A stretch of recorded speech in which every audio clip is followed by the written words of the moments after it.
Hello? Oh, wait. Okay. I think that fixed it. Hopefully. Hmm. I know I had weird audio issues before. Better? Okay. Are we good now? Good morning, good morning. Hello. Welcome to Feedback Friday, Art Edition. I'm your host, Jacob. Hello. You can hear me now. Okay. All right. Still fighting technology every day. We recently switched to shared drive system. We were using like kind of cloud drives, but they were our own ones. So we would like upload our art files there, and they'd be kind of backed up there, and people could access them. But we switched to just kind of like having one big drive, a repository for all the artists, and so we like save and upload to that. And I was going through it, and like my computer felt like it was just hanging, and it looked like it was dying because like when I'd open a Finder window in there, it would take like 12 seconds to load, and it'd be like not responding, and so technology is fun, but it was fine. It's just it had to load like so many heads-up display like HUD files and stuff like that, and those are massive. So it was just generating thumbnails and like loading gig-sized files. So yeah. Okie dokie, okie dokie. All right, I think we're doing all right. Please use a keyframe frequency. What? Currently, keyframes are not being sent often enough, which is causing buffering. Well, let me know if the stream looks weird and bad. I might have to adjust settings, apparently. But, hello, Charlie. Yeah? You know that it's stream time, so you're going to sit here? Okay. Okay, let's see. Is the audio weirdly tinny again? I don't remember if we resolved that properly last time. I know there was something that sounded really off about it, and then I tweaked it. Or no, there was a massive delay at least. But I think the audio quality sounded different. Hey, you. Okay, well. A little muffled, but not too bad. Okay, so like I upgraded the camera, but apparently it has a worse microphone, but I don't know. Maybe if it's bad, I'll like switch to like a proper headset, and then you can just like as I'm drawing, just like you get like my nose breathing as I'm working. That could be fun. We'll see if we need to do that. Yeah, I've been like I'll play games online with people, or even just be in a meeting, and like the microphone can just be like positioned all over the place, right? And if I like accidentally like get it positioned here, people would be like, Jacob, you're breathing into the microphone. So I'll avoid doing that hopefully if it comes to it. All right, but hopefully just a little muffled isn't bad enough. Yeah, not the expected. Yeah, this is your pilot speaking. Okay, so we're just going to jump right into it. We're working on a new mouse for a new permanent area, and I don't want to reveal anything, but you know, I'll do what I can. So it should be fun. It's going to be an interesting challenge today for what I'm creating. So I'm just going to jump into it, and I started with just some kind of like just rough sketches, just because I want to try and get my gesture figured out early on. As you might be able to tell, I'm trying to capture a break dance, and I know we have a breakdance mouse for birthday event. So it's gonna be a little bit different from that. It's still very audio's. Uh-oh. Okay. Weird. echo chamber. Sorry about that. Yeah. So hopefully that fixed it. All good. Nice. Now what audio do... Okay, I think I want this one. I'm just going to delete the old one. Hide that. Okay. The Rift effect. Yeah, okay. So if we ever do a Rift stream, I'll like double layer the audio. That'd be good. Yeah, I saw what happened. So last stream I had my webcam, and it just came with its own audio, kind of like plugged in for the mixer.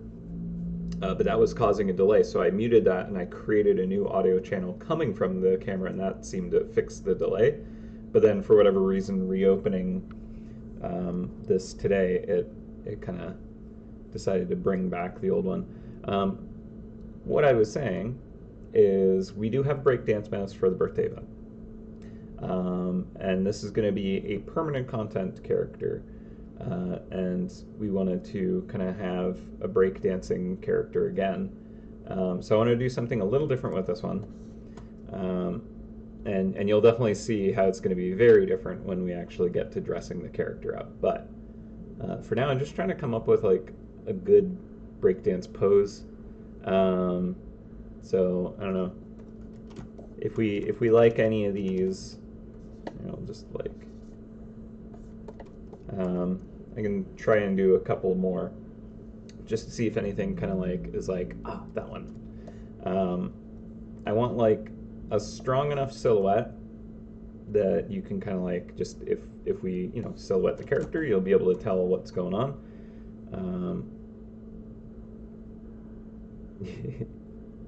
About to smash her prestige base to pieces. I like it.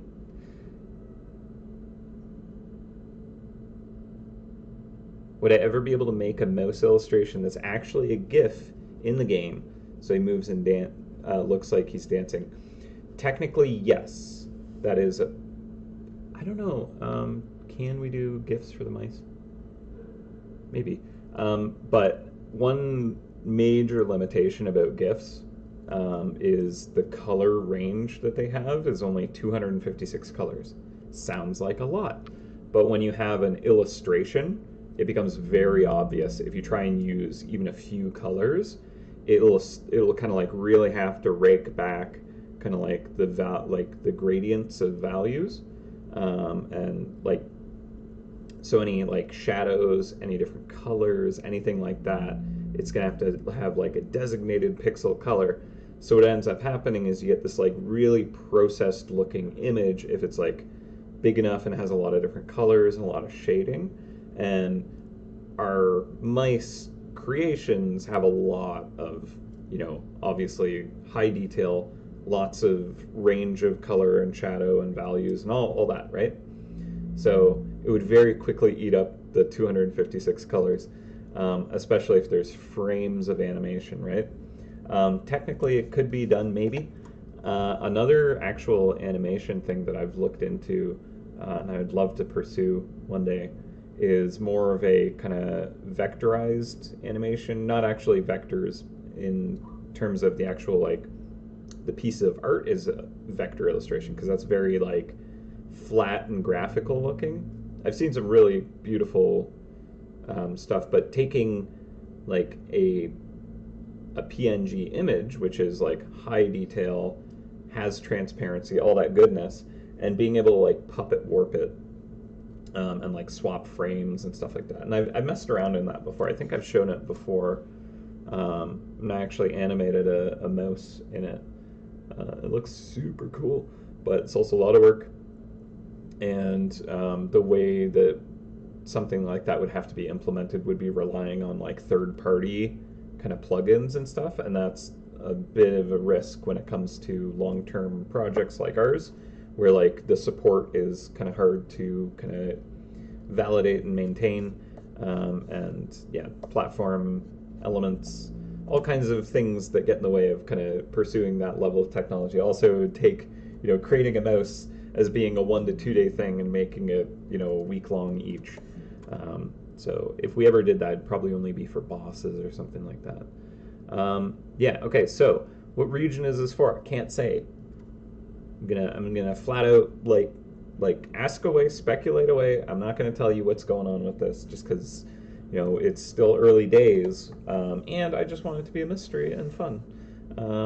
But you would actually be surprised at how far along we are in this creation. We've been managing to kind of, you may have noticed that event season has been kind of like, you know, relatively similar elements. Of course, Great Winter Hunt, we went out and like did some cool changes, did a lot of work on that. But in the meantime, we've been able to actually be working on permanent content, which has always been a goal and a challenge.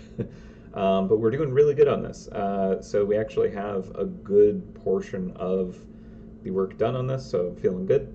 But yeah, more information about any of that kind of stuff will come in the future from other streams. I'm going to just not go into any level of detail at this juncture. But I'm sure you'll have plenty of cool info in due time. Also, thank you, Michelle. All right. I am a GIF person, yeah, not a GIF. The creator of GIF is wrong. It is definitely a graphical I don't remember what it actually stands for. But yeah, GIF makes no sense. Sorry. Yeah. So, okay. The feathery, flowy, this is like nothing compared to where we're going with this, trust me. My plan is to take, I'll just kind of like reveal where I want to go with this image. So we got breakdancing. But what if we have Baroque dancing? So the idea, sorry, when the name of this like came up, I'm like, well, I have to do this now. Basically, I want to take like a character in like to the nines Baroque fashion, just like big puffs everywhere and just heavy coat and just big hair, big wigs, like all that, and then just have them breakdancing. And that is my goal for today. So there you go. That's the plan. So basically, I want to find a good pose where it's going to make sense, and then I can dress them up and just go all in. So yeah, Baroque dancing. It's going to be an interesting challenge. I said it will be an interesting one. Yeah, I want to get like embroidery and like, I don't know, big hats or whatever. Just this too much. It's got to be too much. I'm kind of feeling like B might actually work well for that, because I could have it like kicking out like the coattails and like big fluffy kind of collars and the wig. But like, I guess A or C could do that, and we could try other poses as well. Did I just say 90s? I don't know. Did I? I might have. To the nines. Whatever that actually means. Yeah, with that in mind, voting on B. Okay. Yeah, A and C are definitely more recognizable for breakdancing. Yeah. I mean, okay, so what we could do, just to you know, get this ball rolling, is we could duplicate these and see what happens when we actually like try and just dress them up. Just to see, I'm gonna cut these out actually on their own separate layers, and then we can just try some out. So let's start with A.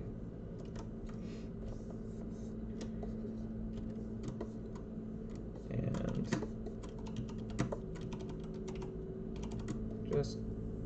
just to see if we can kind of like get a feel for the outfits and try some stuff. You know, I actually expect today is going to be mostly just kind of like sketching together. I don't know if we'll really do much kind of like rendering of colors and stuff. So we shall see. Okay, so like I kind of like big coat. We could do like big poofy dress, but I feel like that might read better on like this one or this one if we decided to kind of like do that style of garment. But I feel like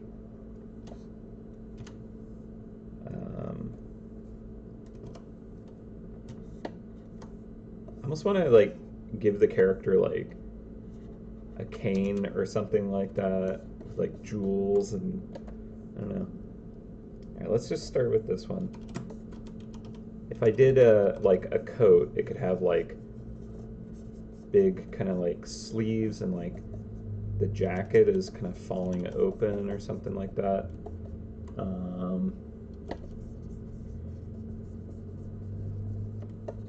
But yeah, it's going to be interestingly challenging because the moment I start really loading this character up with props, it like gets in the way of kind of the pose read. So that's kind of the biggest challenge, I think, will be to kind of make sure that this is going to read all right. So like if we did like a big floofy collar just flopping onto the character's face, like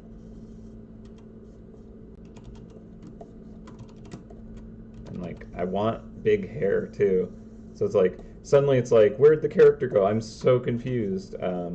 Now, of course, rendering it out will help with kind of like being able to see what's actually going on, but like as is, this might be really difficult to perceive.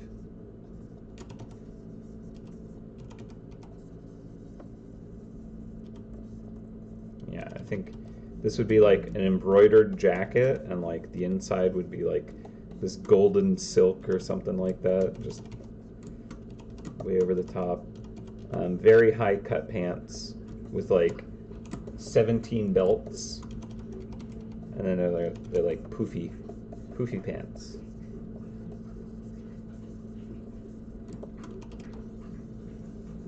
I don't actually know what would be appropriate for this kind of age, but I'm just trying to think of like what is the most kind of like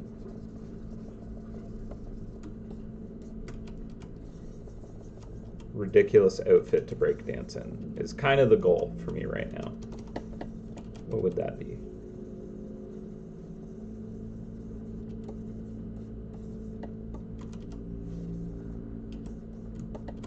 We can move the tail so that it'll read better.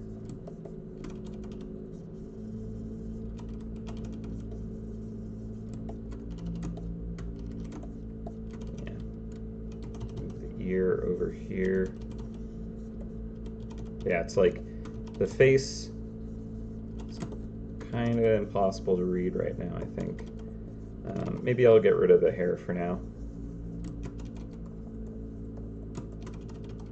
Again, this is also like the really loose scribble stage, so it's going to be like a lot harder to kind of read because it's all just kind of very unresolved. But hopefully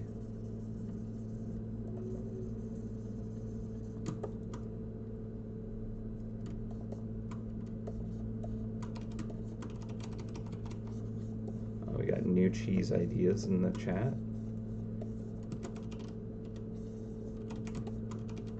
MC Hammer pants, yes.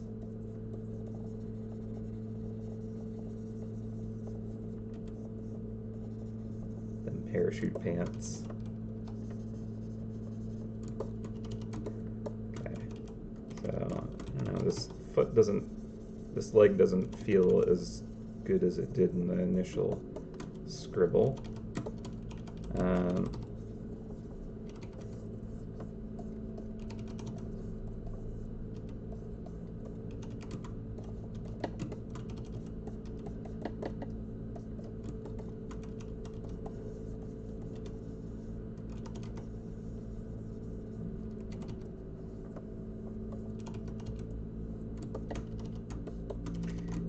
lost the tail along the way. Maybe if the head is turned a little differently. Like, let's see, let's get the shoulders here. The big kind of, what is that called? The big fluffy collar. I always forget.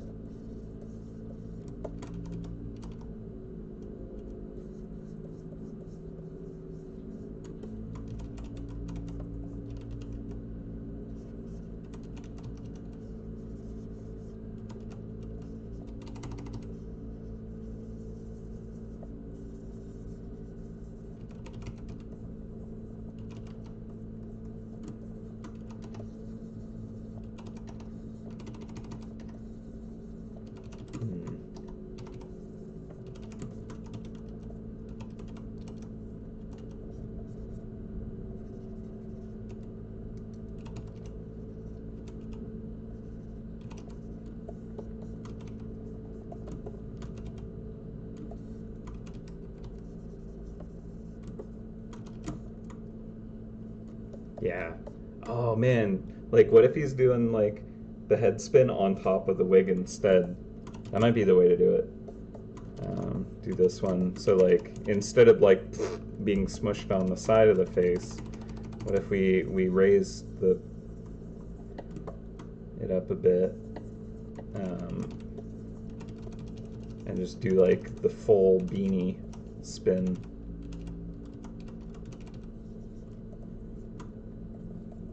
So, straight up and down.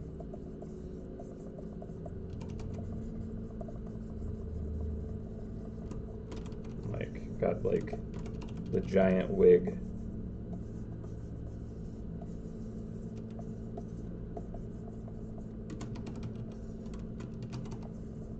Being like totally just compressed.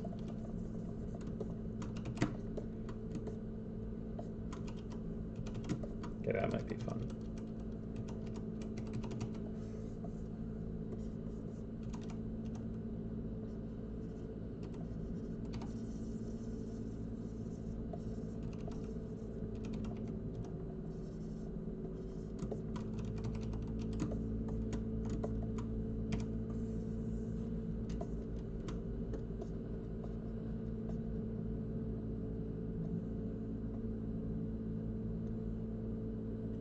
Hello, it's going good. Alright, well, hopefully it's going good. This is going to be an interesting challenge today, I think. I'm trying to draw a breakdance mouse in Baroque fashion, aka a Baroque dance mouse. A Baroque dancer.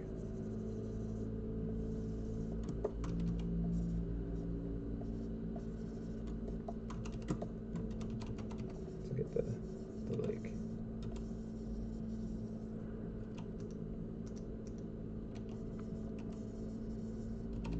Okay, this arm is weird. Get rid of that now.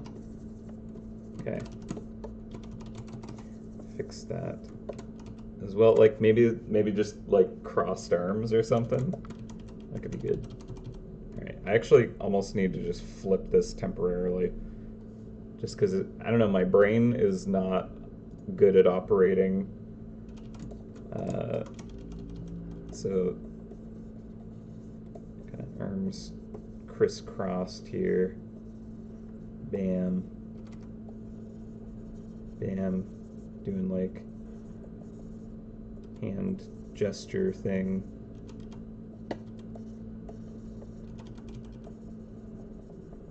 Remember, this is just like really rough sketch action going on here, so it's gonna be real sloppy. All right, we'll get like big sleeves coming off of the coat.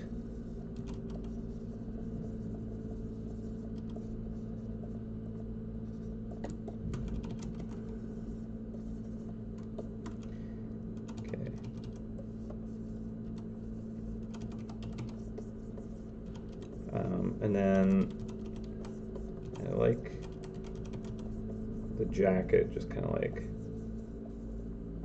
spilling open. Okay, so let's flip it back See if that looks like anything.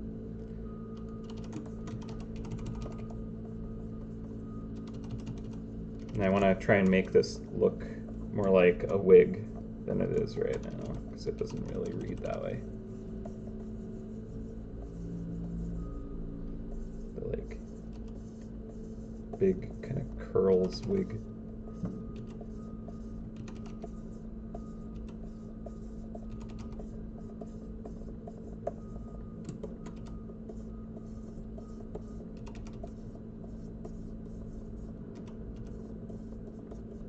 Oh, also, I am expecting a phone call later today, and I will need to take that, and I'm not sure when it might happen, so if I have to go AFK for a few minutes, just a little heads up about that.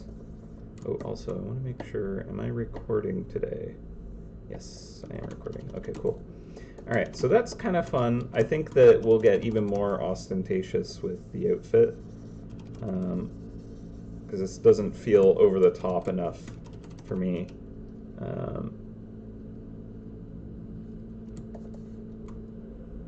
Yeah, in MouseHunt, well, what we're doing right now is we're working on permanent content.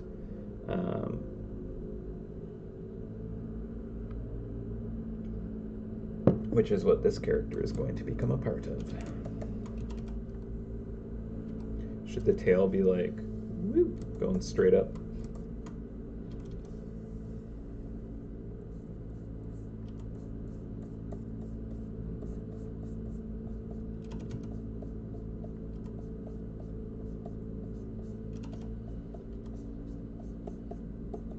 Yeah, I was just working on some fun new eggs earlier.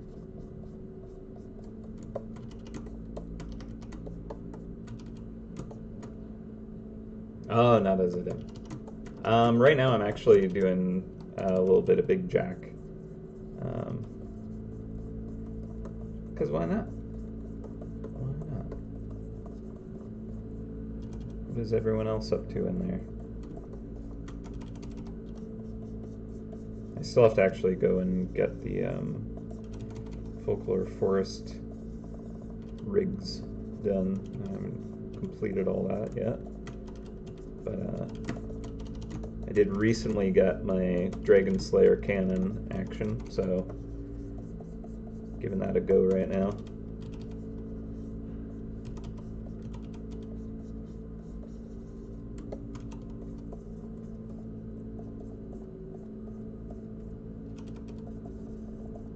And I also recently finished up a t-shirt design for the MouseHunt birthday get-together.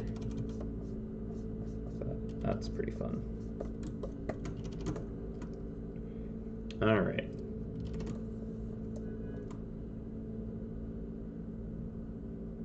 Yeah, big powdered wig, Baroque dancing to classical music. Yeah. Oh, you know that would be awesome.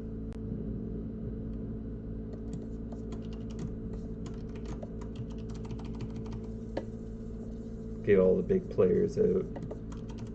Bach and Beethoven or whatever. I don't actually know music and such, but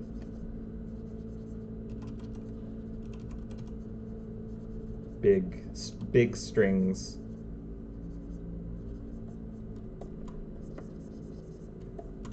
Drop the beat, all that. Chopping, yeah. I want to go to a show with this. That'd be sick. Classical music is awesome. Back when they're like, what? How many chords can we put in a song? And nowadays we're like, three or four chords is enough. They're like, but what if all of them? What if we just went everywhere?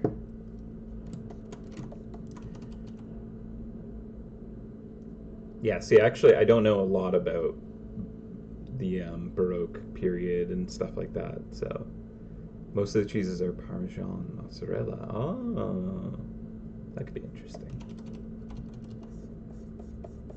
Interesting. Yeah, like it was literally a case of like we were kind of like workshopping some names and loose themes, and then this one came up, and it's like, well, can't not do it now that it's in my head. So I'm just gonna stream it live, and we'll see how that goes.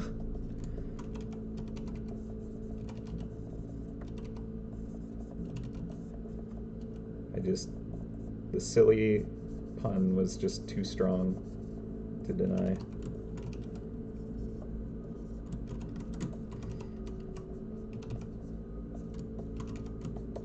Okay, I actually don't hate that.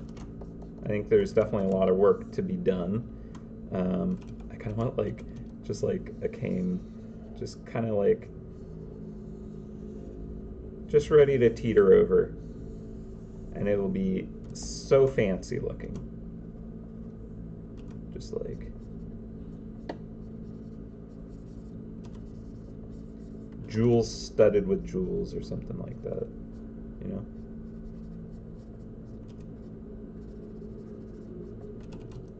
Gold and filigree and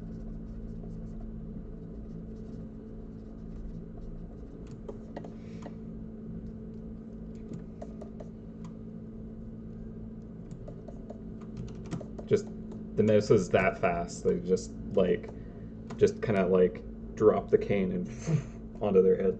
Sorry, Charlie, I spooked her a bit. So I think I'll tilt it just a hair more.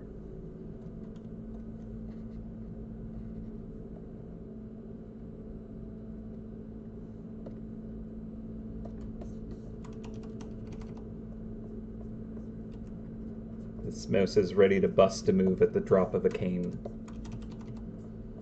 There we go.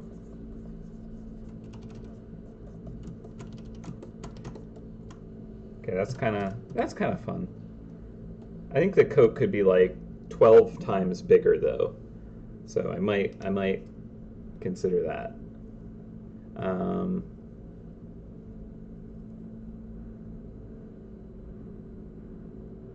Let's see. Yeah, oh, flying, instead of like flying dust, flying jewels, yes. I like that.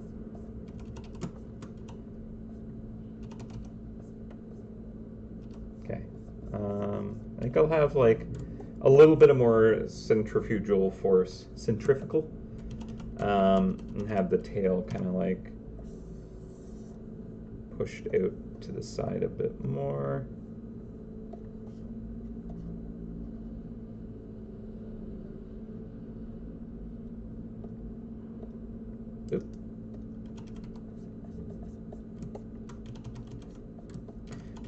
And I might try making the code even bigger. And like, I'm trying to think of like, what way would this character be wrapping around? I feel like they'd be kind of spinning in this orientation, if that's even clear.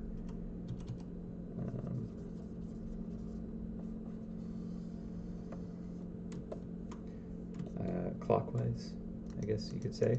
That would make more sense. So I kind of want the coat to be kind of following that and be a bit weightier. So like this sleeve would be kind of being kind of pushed back here towards the face. And then this one is kind of going forward like that.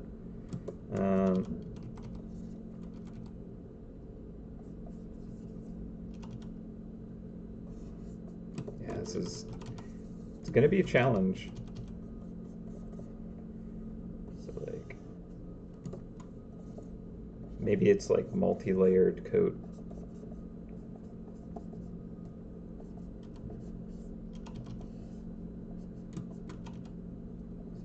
Just nice and heavy, kind of.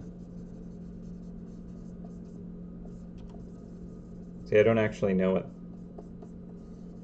cuts and materials and stuff to go for. I just figure the more ostentatious and ridiculous, the better. So that would be maybe like pushed behind this leg. So I'll have this kind of sticking out here. That kind of behind the knee maybe. Okay. And I think we'll move on from this sketch pretty soon. I think we've gotten some concept of its potential.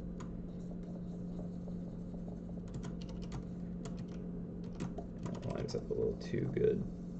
Change that. But one of the challenges with this one currently is I think the silhouette is struggling to read. So that, I would say, knocks it down a bit. And we'll see how the other ones fare. Maybe they'll be no better at that, and we'll need to just kind of... What did I hit? I don't want to open an image. Yeah, so we'll see how this goes.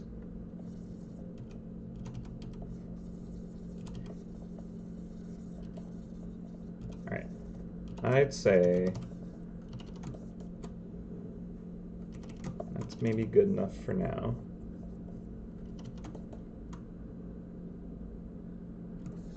And we'll move on to a different character and see what we can do.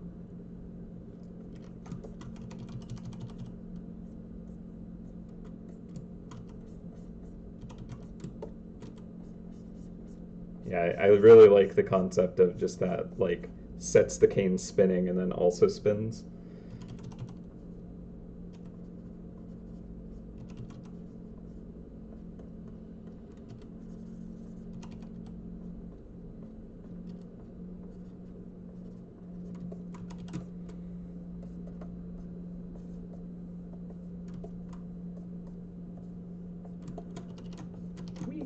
All right, cool.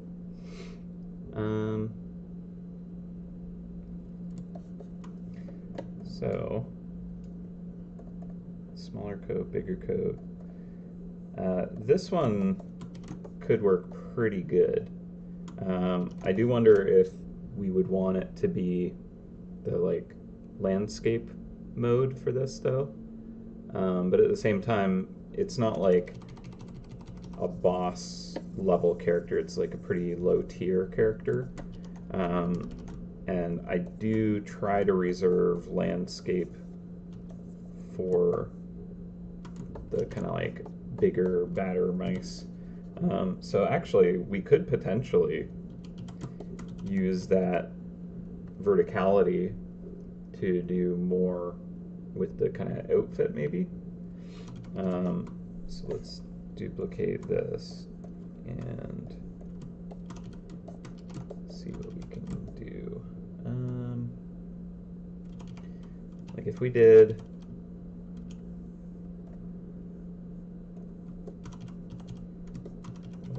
like just the biggest kind of poofiest dress ever. Oop. Okay, so tiniest waist, because that's just how it goes there.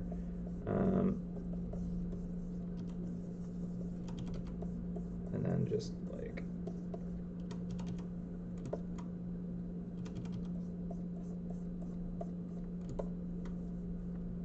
might lose out on some of the breakdance again, so we'll see.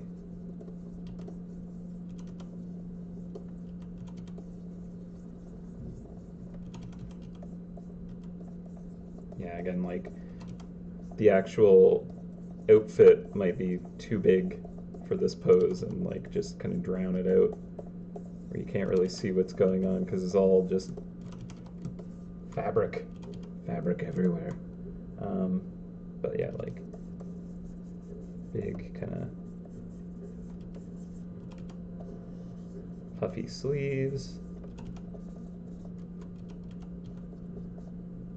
and then like could have just like the biggest hair. Yeah, I don't know, like I feel like we're gonna lose the breakdance really quick in this one. Tiny dancers.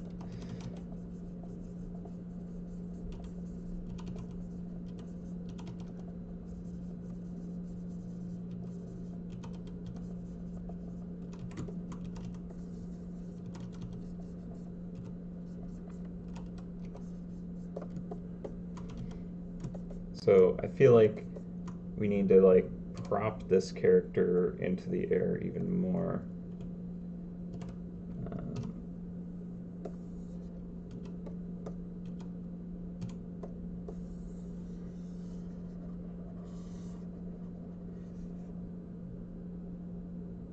Yeah. Like if I have her kind of like pivoted off of this arm, we can use more of that verticality, and I think it might be a more kind of like extreme move to kind of like really show what's going on a bit better.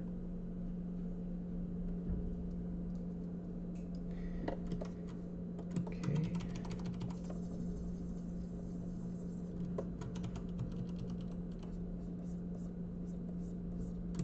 Yeah, this hand is going to be pretty crucial. So it's really got to kind of like throw all of the weight off of that hand.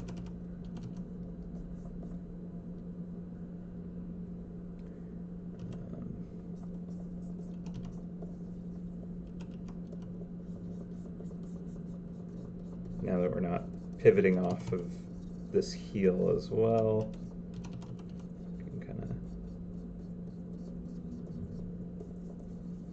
of have that pointed more. Actually, we'll like give her kind of like big heels or something, maybe. I feel like they would have like big, thick heel portion to it if they even had, I don't know. I think the guys wore heels at that time more than the girls did, actually.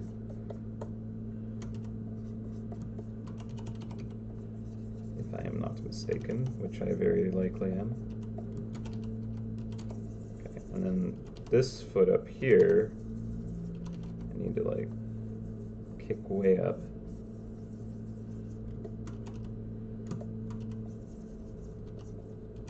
I'm not sure if it feels quite like breakdancing yet. I think if this arm is like up and above, maybe that'll help. Maybe.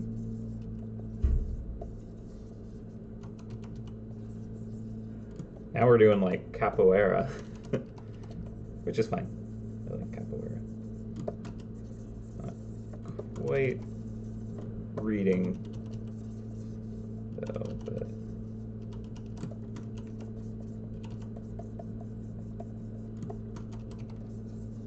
I think we could just have like the ear peeking over here and then just the big hair could work too.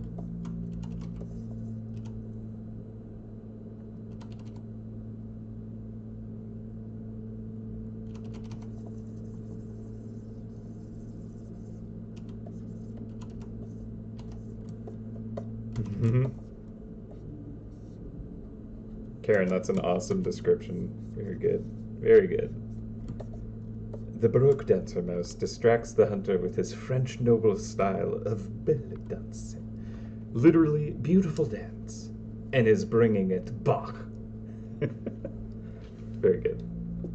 I like that. All right.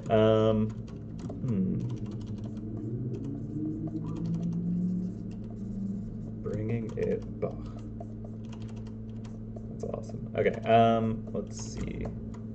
Yeah, this, I don't know, this doesn't necessarily feel like it almost feels swing, so I'm gonna abandon that direction real quick. I like it, it's fun, but I don't know, it's not quite.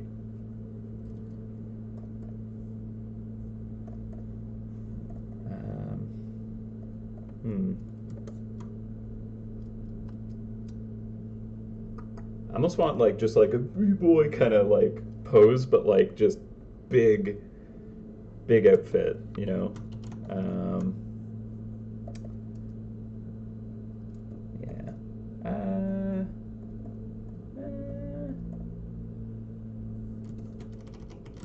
Can we do this pose?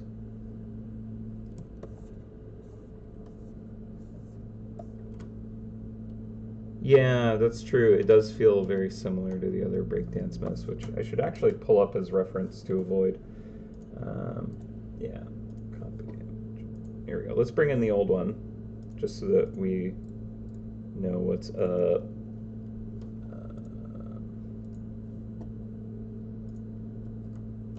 Yeah, here we go. Yeah, so like this has like such a great kind of like pose going on. But yeah, that's a good point. Like this one was actually really starting to kind of. It's not totally the same, but it's getting close. Not too close. I wouldn't be like it's too close, can't use it. But yeah. Again, this is like an event mouse, and we're going a very different style, so it's not too difficult to not overlap. Oh yeah, boombox, but like make it like organs and that'd be fun. I'll have to think about that. Okay, I think maybe the direction I should go right now is looking at just like crazy outfits and just kind of trying to figure out what outfit might be fun. Just really quickly do an exploration in that space, because maybe that'll give me some ideas of what would work. So we got, let's see, like the more stuff going on, I almost want that. So like, gonna have kind of like just looking at a random one right now. We got like a big kind of. It's such heavy looking clothing. Big shoulders. Like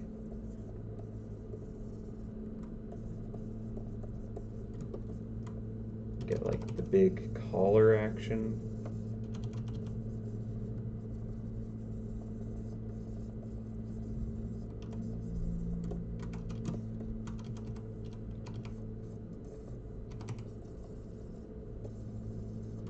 Just like, yes, I am wearing an entire rug. Yes, it does weigh 85 pounds and is impossible to wash. Thank you.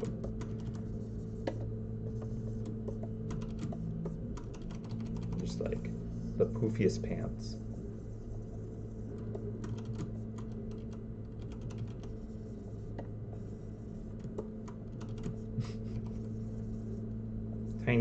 Tiny little legs though, with wonderful heels.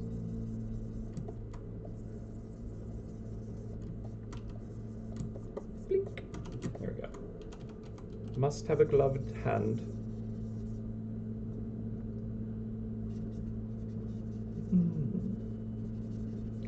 Yes, excellent.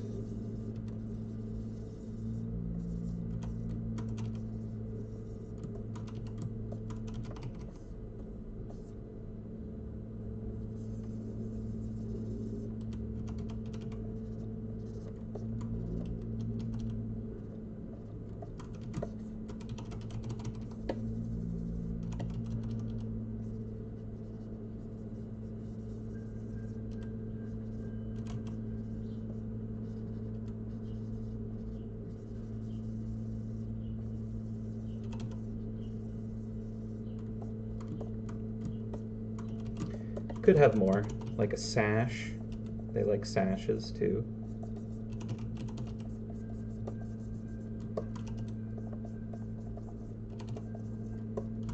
What else?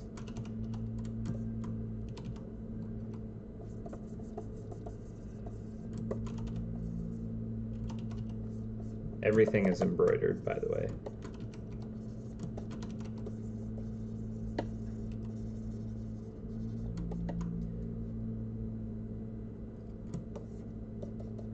High boots, yeah. puffy sleeves at the shoulders.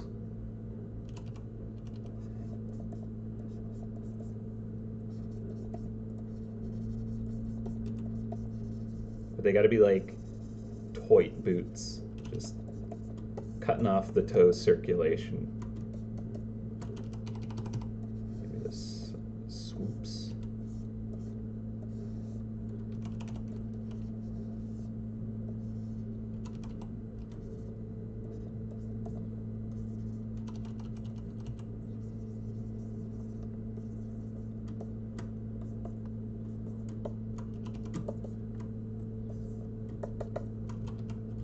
Got regular human legs going on. Very weird. Oh, but also, like, we could do those sleeves, but like, I also like the potential of like a good, just kind of floppy sleeve. You get like a nice heavy coat action, right? Actually, we could just like have puffed shoulders to start, right? That's good. But then it's just like and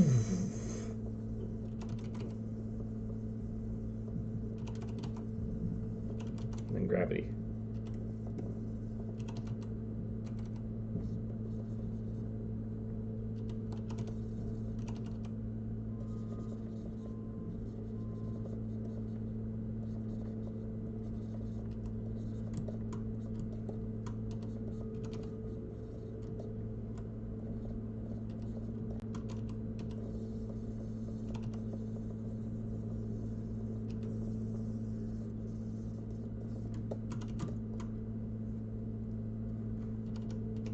Yeah, actually, I kind of like the face just disappearing in this.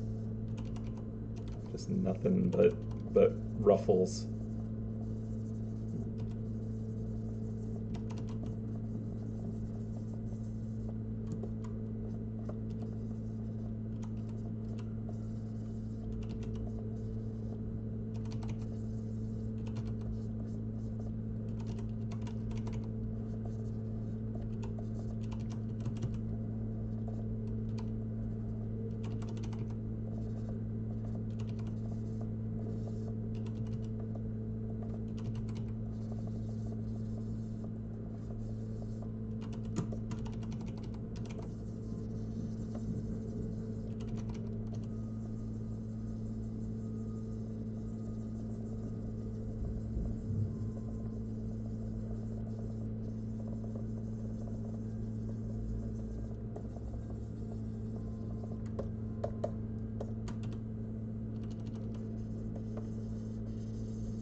Three-toed boots with tiny ankles.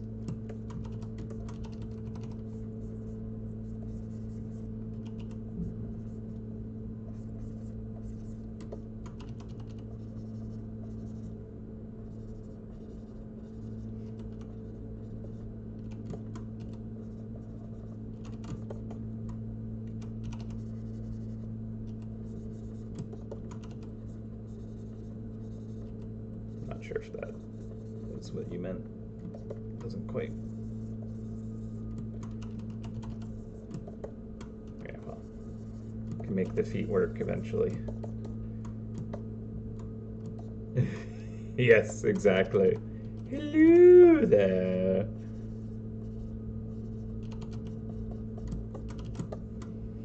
Yeah, so at minimum, this ridiculous an outfit, right? That's what I want for just, I guess, to just make my life more challenging. Just the most ridiculous. Like, how am I gonna show a good, clear gesture with this thing?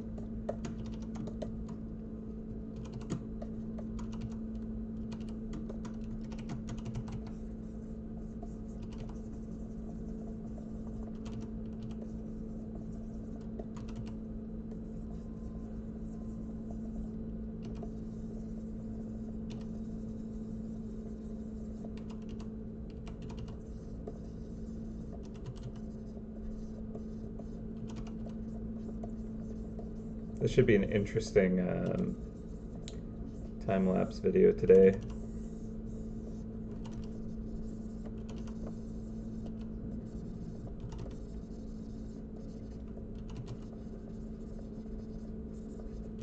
At least if I do get that phone call, I could probably like just set up the time-lapse to go while I'm on the phone. Not sure how long it'll be, by the way. I don't think it'll take very long. Or if it'll even be during the stream, but just an FYI if I have to suddenly bounce for a second.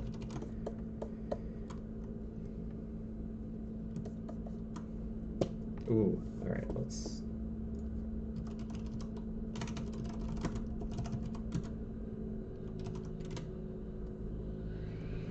Oh yeah, Bridgerton's Queen wig activity? Yeah, I mean that's the stuff. So big. Get like bands going through it here to layer it up and make it even more voluminous.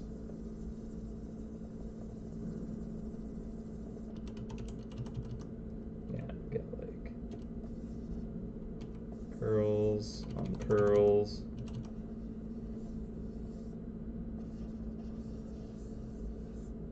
Yeah, the Bridgerton Queen's amazing. I should watch more of that show. I think there are new episodes that I haven't seen, possibly. So if I clear out the side wig activity right there,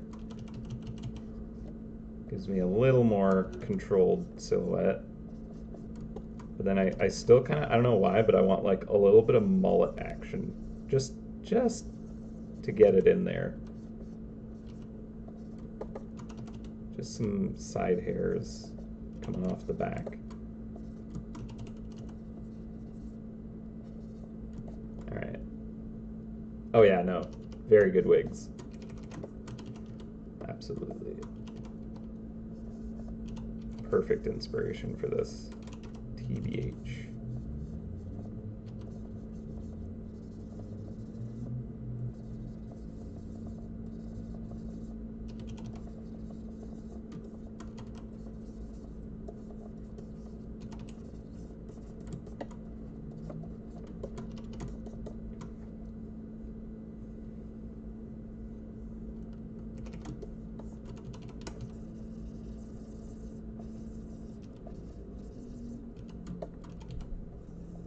Okay, so I like this outfit a lot. I think this is kind of the direction that I want to go. So let's try and determine what we're up against here. The boss mode of like low tier mice drawing. And we'll even like decorate the tail.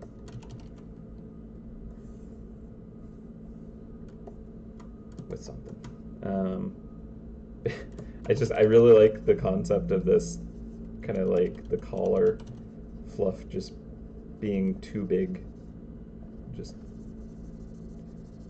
no mouse face, just collar.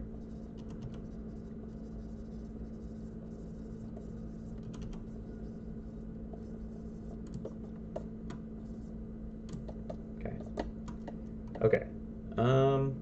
So the pants are good. We can work with that pretty effectively. The coat as well, because we're having it like cinched up and it's going to have kind of like the tails kind of poofing at the sides. Another layer of detail that I want to add suddenly is just like poof under the coat, even though that may not be a thing that they did. I'm just like, well, that would just add extra dimension and layers and texture. So I'm going to do it anyways. But it almost emulates armor in a way. Just how big and thick and heavy their coats were. Like, they could probably do their little sword duels and their outfits would be defensive in nature. Just so thick with material. They work out every day. Takes you 2 hours to get dressed, and I'm sure that sweating all the pounds away in this. All right. Yeah, it's fun. I think this is pretty cute.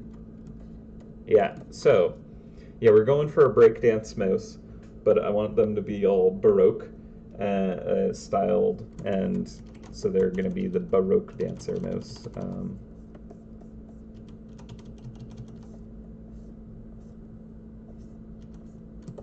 That's all the information I can give on this, other than it is a permanent area mouse for a new area that is in development currently.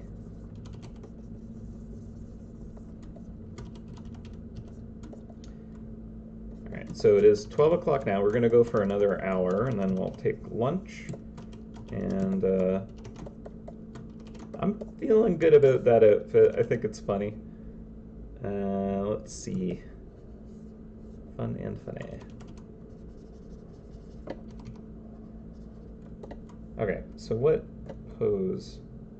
We could maybe make it work for this pose. Yeah, it could work. The big hair gives us some good verticality. And we could have the cane doing that kind of like thing in the background. So that's good. This is actually already relatively close. We just kind of style the character a little more to kind of match the outfit. And then this one, again, like I think this outfit actually kind of lends itself relatively well to some of these poses. So just because I haven't really done anything on this one, I want to try it out. So I'm going to take this character, duplicate it, and just kind of stuff it into a corner somewhere, just so that I have a little reference. Yeah, I feel like this one's going to work for that pose, so that's good. Yeah, and this one's C right now in case anyone was... So we got C, we got, I think this was A. Yeah, the original A is quite a bit different than where it kind of ended up, right? Not significantly different, but it's a bit different. And then this is B.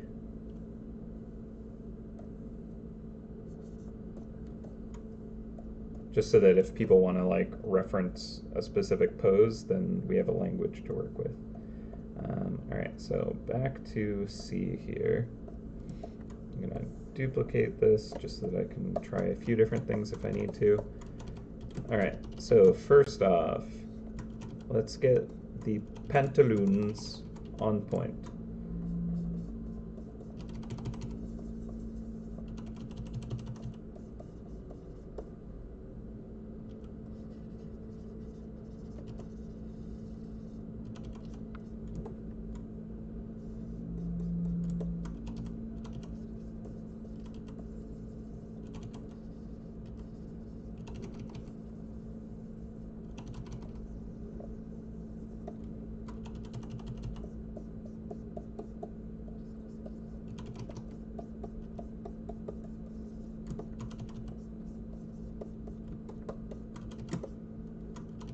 And then we'll get the coat going.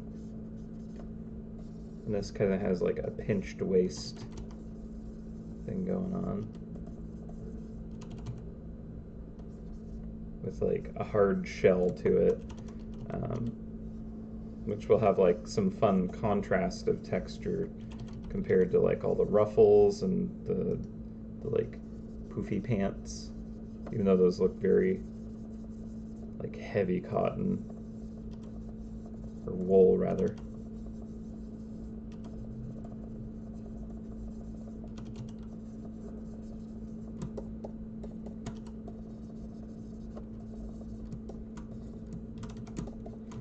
Okay, and then big poofy shoulders.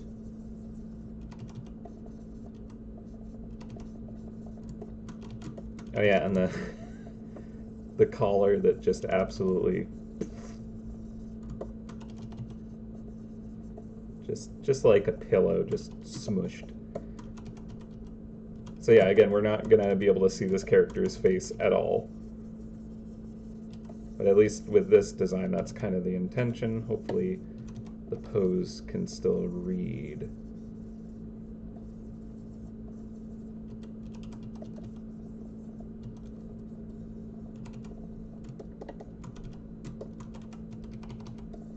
This hand is gonna be, like, my worry is that it's just gonna get really confusing as to what you're looking at very quickly.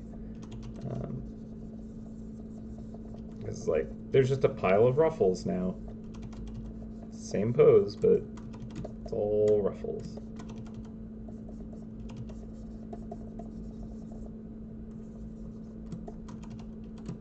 I mean, it kind of works though. Just it looks like they just like tried to do like a flip and they just totally face planted. Just big squishy sounding, like a rubber hammer, like kind of, but like just bonk. I don't know.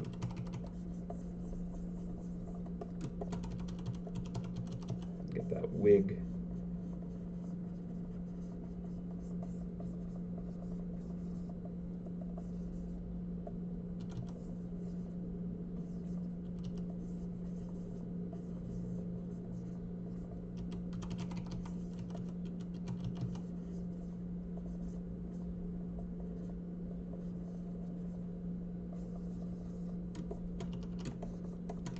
Yeah, it's just face plant instead of dance move. Smack. Not sure if that works so well for breakdancing currently, but it's kind of fun. We'll have the sash kind of flowing out at least. Like maybe that's part of why it doesn't feel like it's kind of a dance move, is because it doesn't have that kind of grace of movement yet. It's more like just kind of like a sudden jarring slap into the ground. That's not the action I want it to convey. So we'll have that sash kind of flowing out from the character a bit more.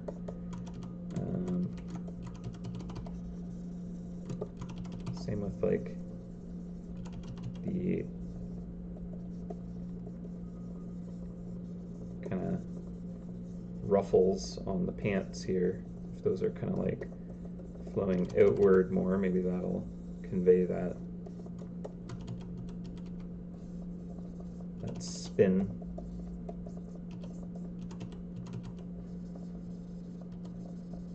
Like, that's a nice thing about the potential of all the ruffles and poofs and stuff is like I can use that to show more movement if I do it right. And there's plenty of potential for that, so I should definitely be able to figure it out. But yeah, this is a bit of an ambitious character, to be honest. But that's, of course, the ones I want to do on stream because I don't know why. I just always pick the most challenging ones to do live. Maybe because I'm like, I don't know, they'll help me figure it out, and if it doesn't work, then I'll just be like, it's all your fault. MouseHunt stream, no, never is.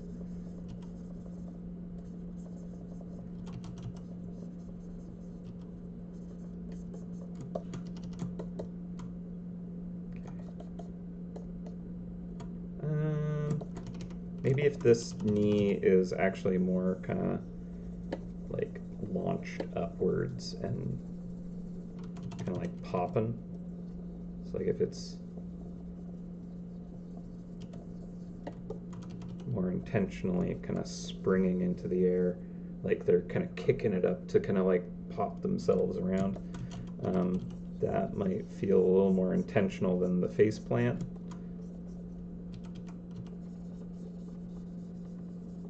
Maybe, hopefully. Again, I'll like play around with the the camera angle as well, and that might give me a bit of a perception as to if this is looking good or not. And I think the wig is actually doing this kind of like smashing impact look to it as opposed to graceful moves. Yeah, the clumsy breakdancer. Maybe. But I do want to get like big heels on him now.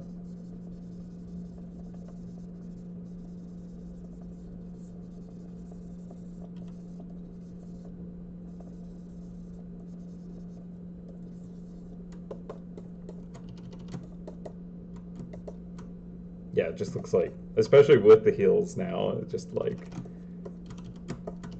get the like cartoon kind of like smash. Right?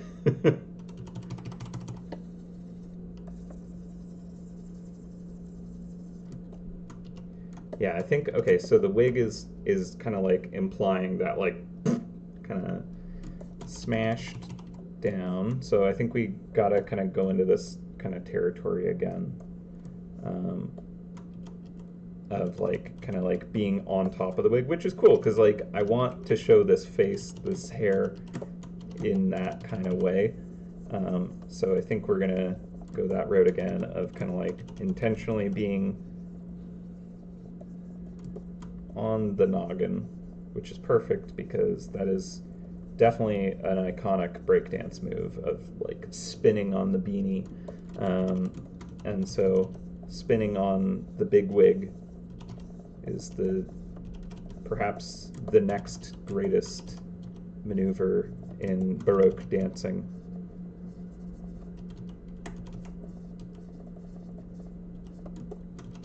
I mean, if you had to do like some kind of extremely difficult move, such as spinning on the top of your head, I feel like that is an advantage right there. So, yeah, power move. Yeah, in which case, like, I kind of like the idea of like the hand holding onto the hair. So I could maneuver this hand here to do that, and I'll make it go out a little bit more, I think. Just to give a little more clearance for the silhouette, if possible.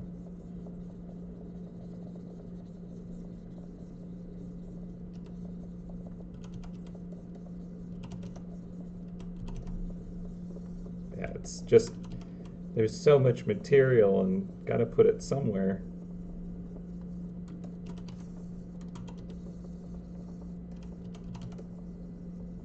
I knew what I was signing up for when I started this piece though, so.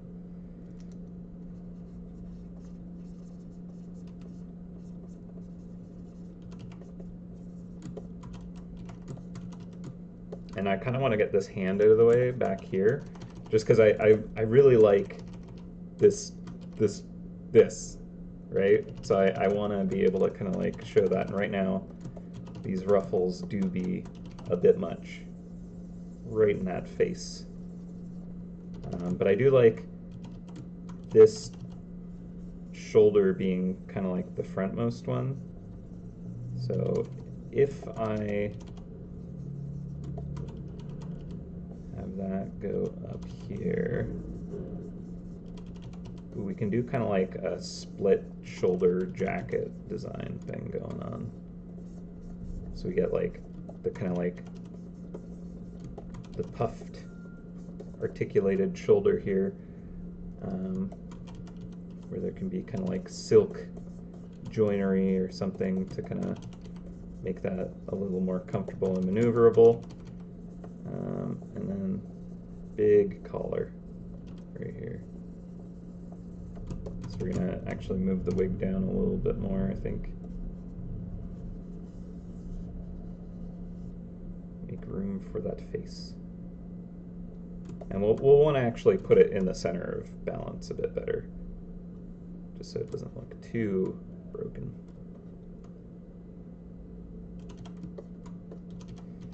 I feel like we're moving back to this character here, right? This one feels a little more dynamic though, maybe. So that could be good. We might be good. We might be on the right track finally.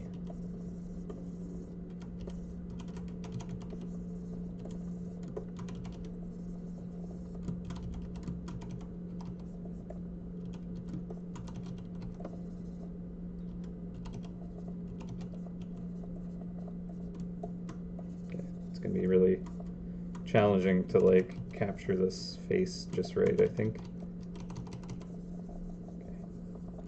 Let's do a little flipperoo. See if I can kind of logic this out. So we got our neck, and here's about where I want the noggin.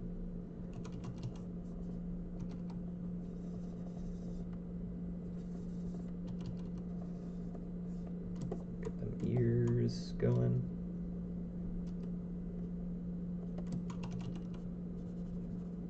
Get a little nose just to help the viewer understand it.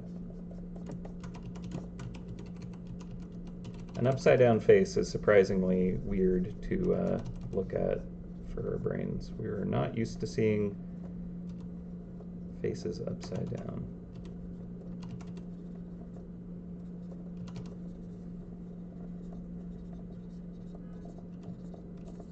Just gonna put that out there.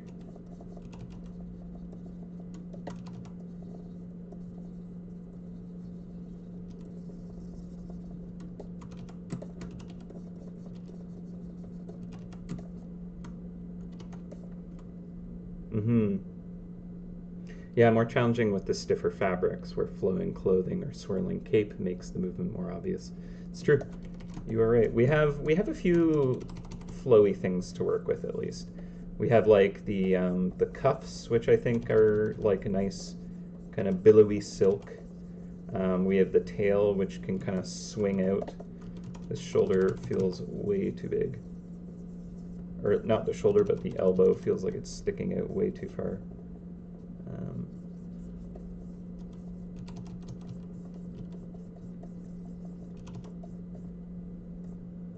Get like really compressed fabric here.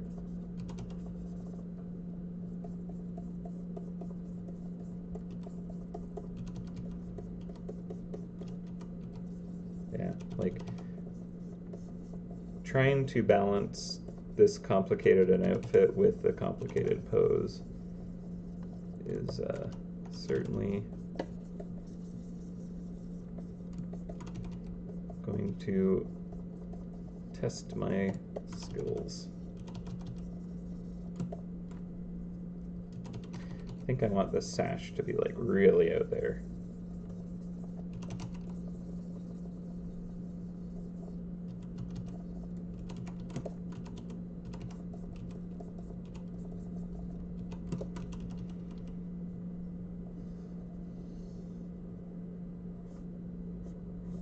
Just like floating off the character level of it there.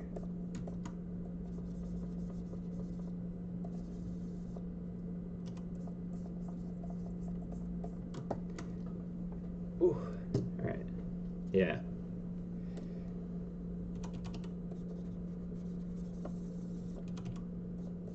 Yeah, having it kind of just like, just kind of floating around the character might really assist with that movement, the spinning movement. I kind of want to like offset it for some reason. Like that. But still kind of like gaps, right? And even like pinch the waist in even more. Like have like a seam running down the back here.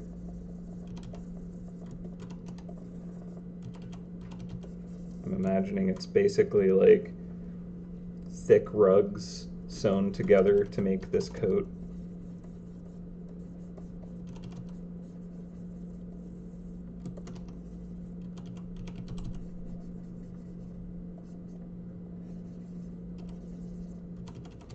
So yeah, I could have like nice big kind of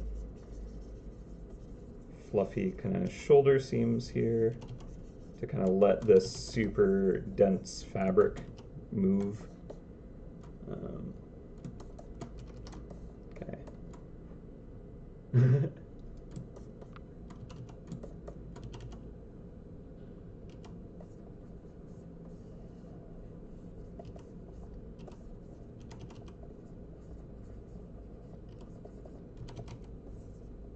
Okay, and then we'll just have like these curls just really smushed out.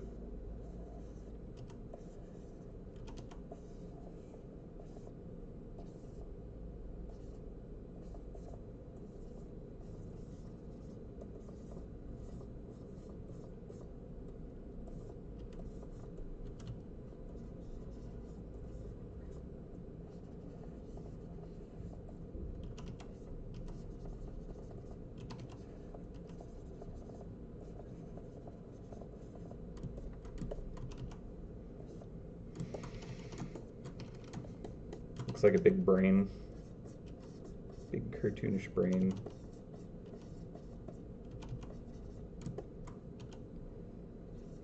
Okay.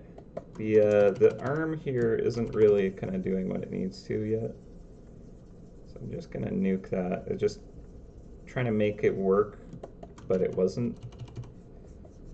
Just kind of was holding that back, I think. So I'm gonna reset that. Try again. So let's give this a quick look with the correct orientation real quick. Okay, so that does kind of have this like shoe kind of coming off.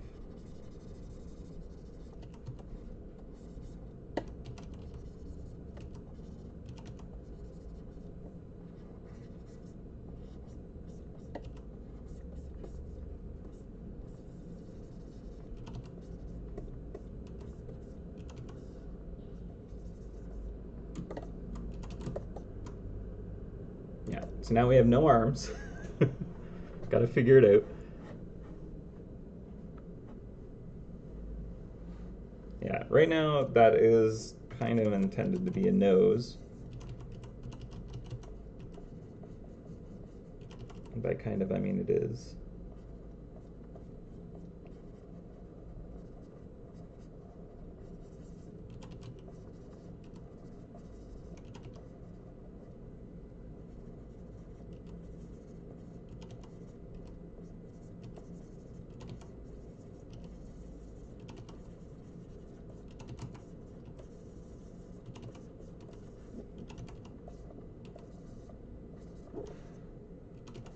Oh, Wash is dreaming.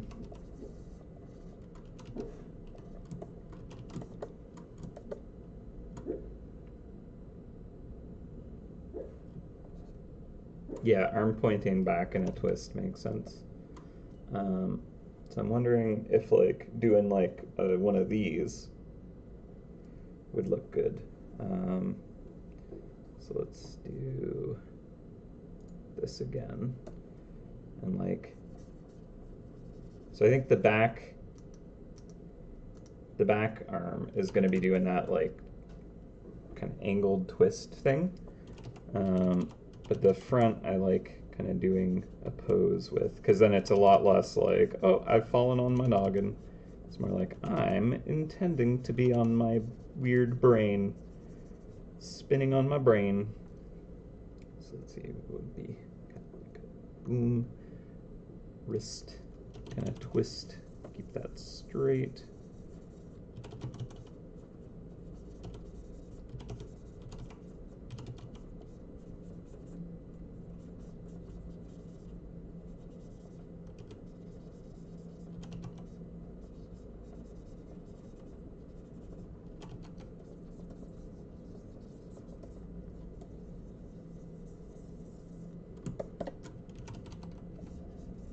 Looks like a salute.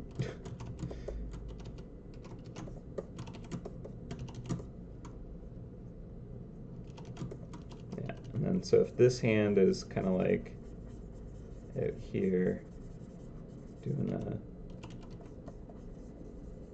spin thing.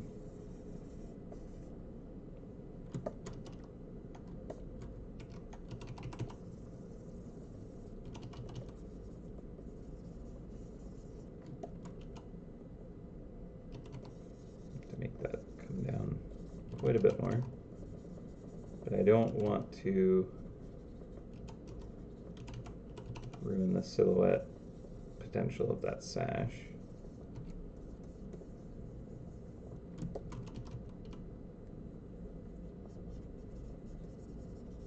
And this is complicated. So what would the thumb be doing here? It'd be like going up the back. If the hand is pointing out, like that.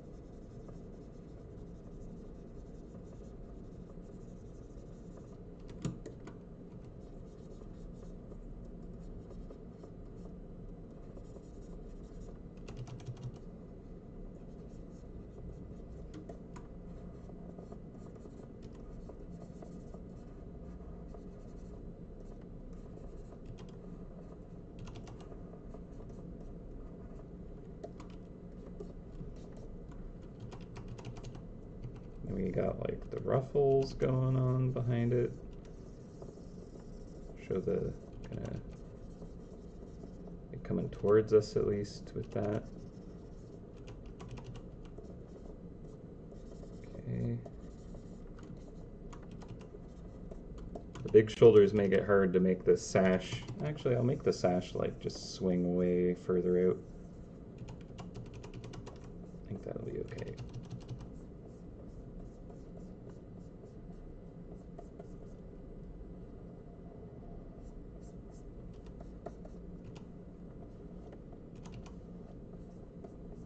That.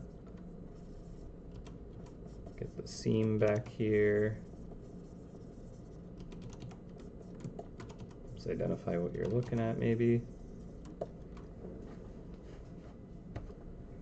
Okay. Still feel like this is a bit wonky. The anatomy is probably super broken.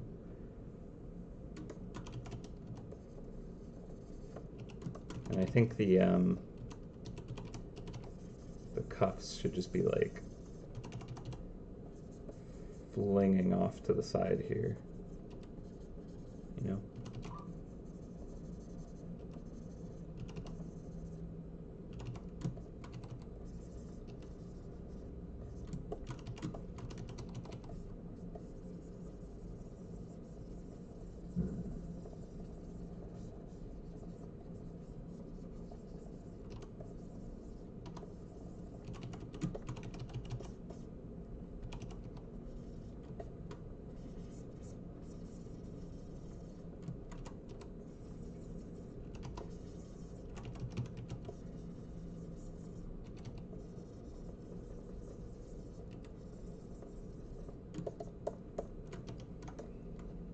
Yeah.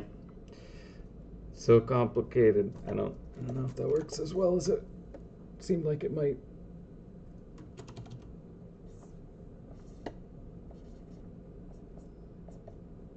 Spinning staff.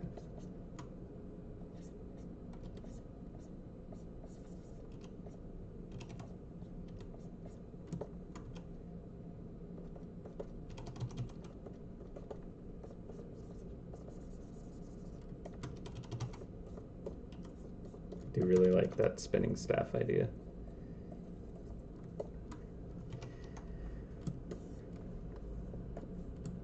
Just invite this mouse over to polish your floors.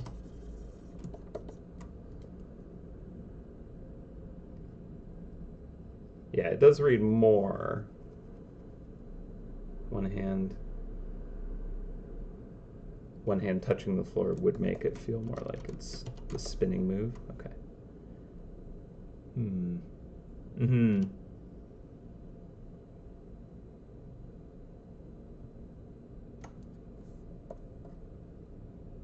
I know this one is maybe still the strongest, and I can tweak the outfit to kind of like match. Like there's more read for the silhouette, right? We got like the hands doing this. It's way more intentional looking. We can do the wig and the face more clearly. Yeah, this one does read the best, and it is definitely still like a breakdance move. So I think, yeah, this might be the way to go. Yeah. Do we want to attempt this one real quick first? We have half an hour before I'm going on lunch, and basically I just want to like determine what sketch, what gesture, what kind of posture feels the most appropriate. And we can kind of like go through everything real quick before we like start rendering out. But yeah, this one, I'm thinking, I mean, these are practically the same at this point, but like this one's just way cleaner. And it's like, this is what it was supposed to be, and it ended up like that. And yeah, it just feels too much like, oop. Same with, I don't know, another one kind of was feeling like it was a accident, but yeah, this one's fun, but like it doesn't feel like it's gonna be a Baroque dancer as much as this one. I think it's gonna be this, and we'll just kind of like enhance. Enhance. Yeah. Yeah, like with the teensy toes and like the poofy pants. And yeah, I think this is the way to go. Like really, really enhance this wig action. Just like, I'm gonna move you over here so you won't be in the way as much. Hello. And then I'll like drop the cane down here to be like, yo, this is how big the wig is though. Right?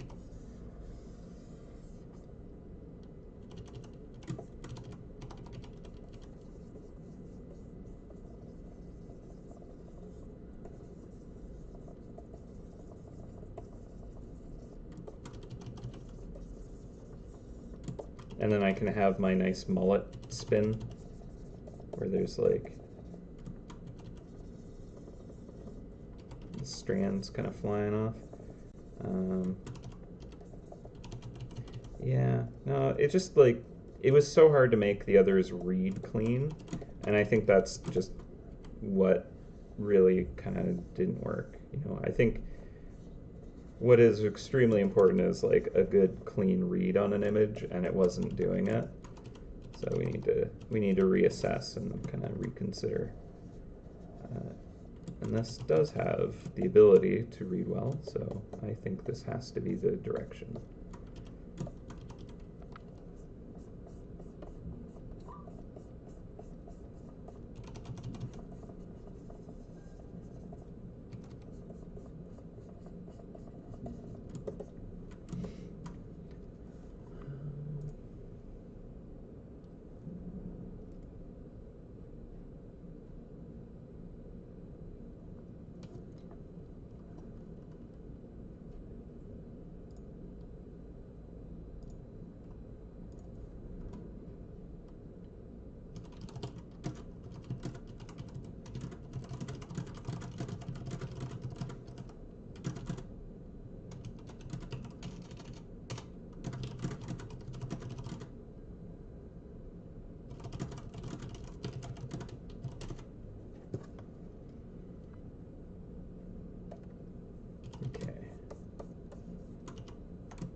And then I do want the ridiculous collar action, and I'm gonna just duplicate this again, just because like there's something that is still working with this, and so far my experience with trying to like enhance the dance pose has been to be like, oh, that no longer works. It kind of worked initially, but it doesn't anymore. So I'm just going to work under the expectation that it might lose that character, and we'll have to pull back a bit and try again.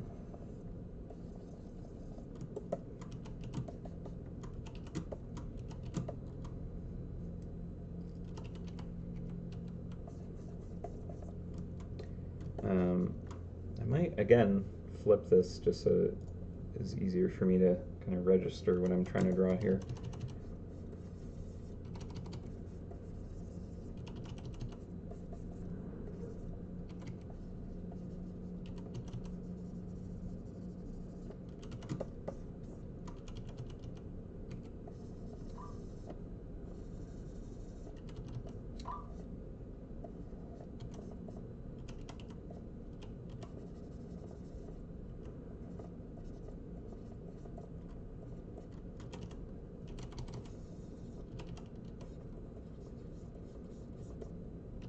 And like, maybe it is really just because it's super messy scribbles and like there's no color to kind of help differentiate stuff. And like when it's cleaned up, maybe it'll read a lot easier. So you should keep that in mind, that like it may look incredibly hard to read, but it might not end up that way if I go with it.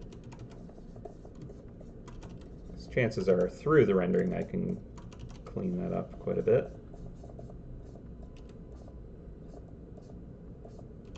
One should imagine that's a thing that I can do.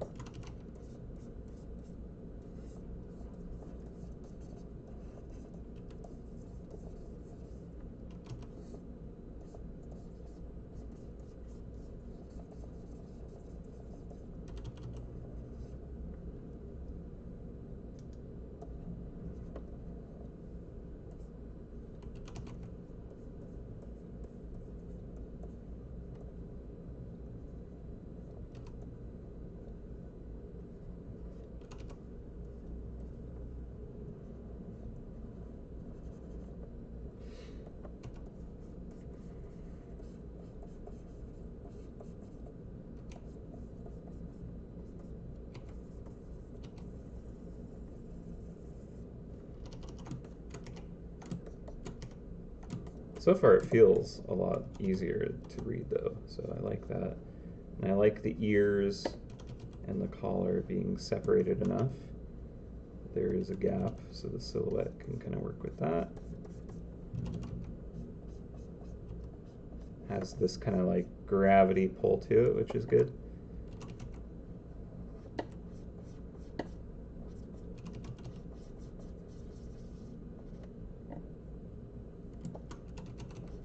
Again, I kind of want that like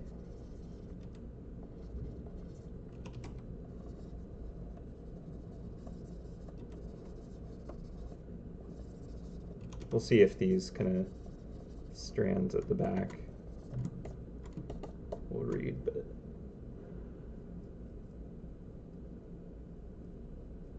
yeah, coat swirling, no sash with this one. We could have an overcoat and then a sash underneath, just because, like, why not? We can do anything. It's the power that we have.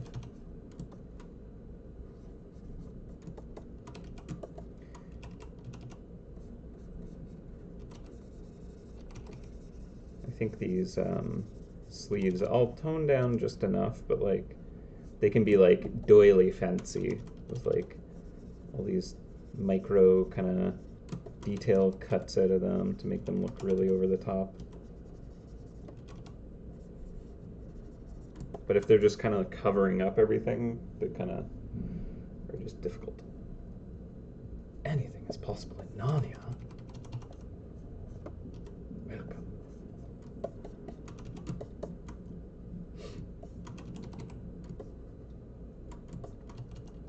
Okay, and then, yeah, I want this arm behind here as well. So we're losing out on like the shoulder, the square shoulder action, but you know what, like there's enough to go crazy with that like I don't think that's necessary anyways. Yeah, like having like a sash underneath just to be like, look, I should be commended for my amazing money and style. So I have a sash to prove how much I have those things. There we go.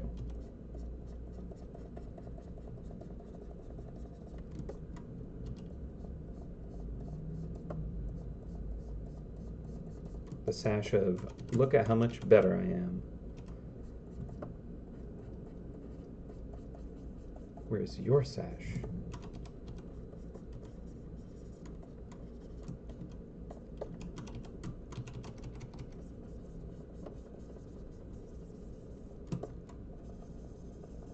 And with the coat kind of flowing open like this, it gives us a nice opportunity to like give it like a gold silk lining or something, you know, ridiculous like that could look nice as like a pop of contrast. And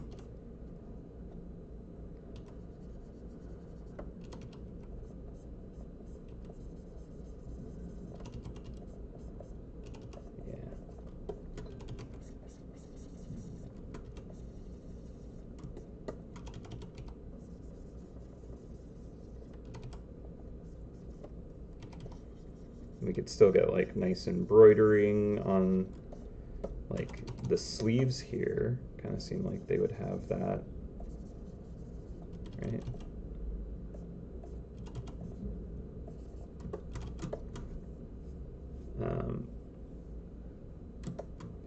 Okay, let's flip it back. See if it reads. Yeah, okay, that still works. Yay! It's not completely terrible. Maybe. Still to be determined if it is, but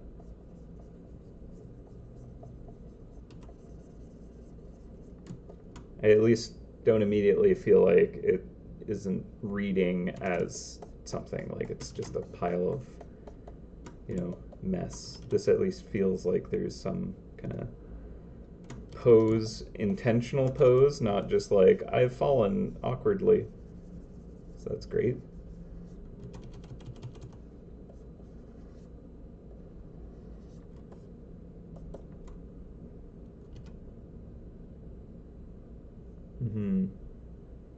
I don't remember what letter we're on, but I think this is technically.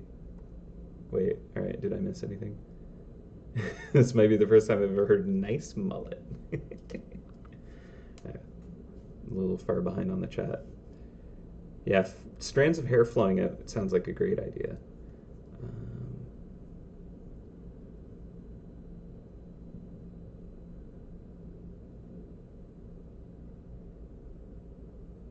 Yeah, Zugzwang's tower is a bit of a mess. That's an old area with like not a great mechanic. There are tools that come around every once in a while. They should probably just be plugged into the area in general that can kind of make it a little easier. I think Ronza provides charms or something that are probably on the market, so amplifier enhancers and stuff. But yeah, it's a bit of a rough area to get through, so sorry about that. It's an old area. A lot of the newer areas are much more pleasant. Yeah, that one just kind of punishes you the worse you do. So it's this snowballing reinforcement of bad time. Okay, yeah, all right. I think this is working. It's fun. The pose feels designed. Problems with your other miss. Her legs are broken. You might not be wrong about that.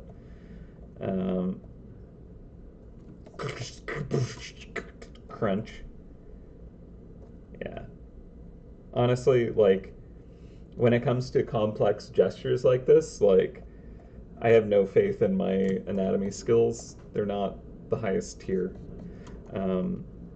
But ultimately, if it kind of comes out looking like, okay, I think I can kind of see what's going on, and limbs aren't like too stretch Armstrong, then it's acceptable.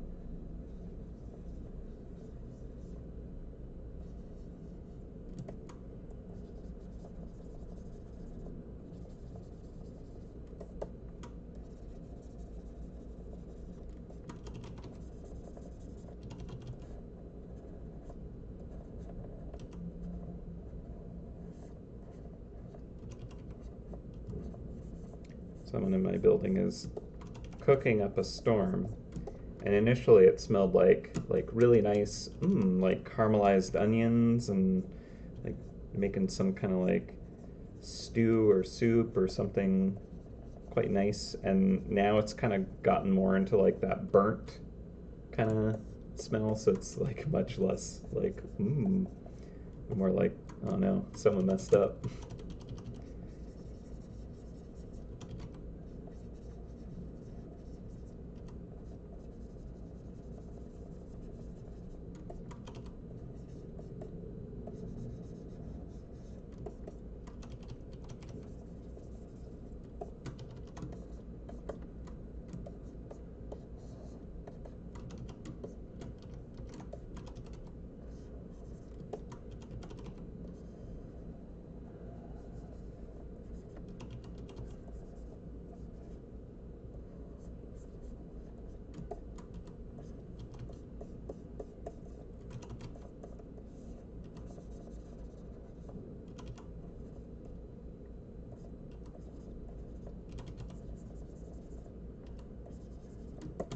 Okay, so we are at 12:50, so we got another 10 minutes to kind of like get this basically resolved. And I feel good about kind of like working off this image. Now, it's not like we can't keep working on the sketch after lunch, but I do like to try and hit a goal so that when we come back from that break, we can kind of move on to the next stage of this process. So this is good though, because I wasn't actually sure if we were gonna kind of figure it out by lunch. I'm feeling good about this now. Give this a little flipperoo here, see if that still reads. I think I'll kind of pull this sleeve back a bit here and reveal more of the hand. What is this hand doing is the real question.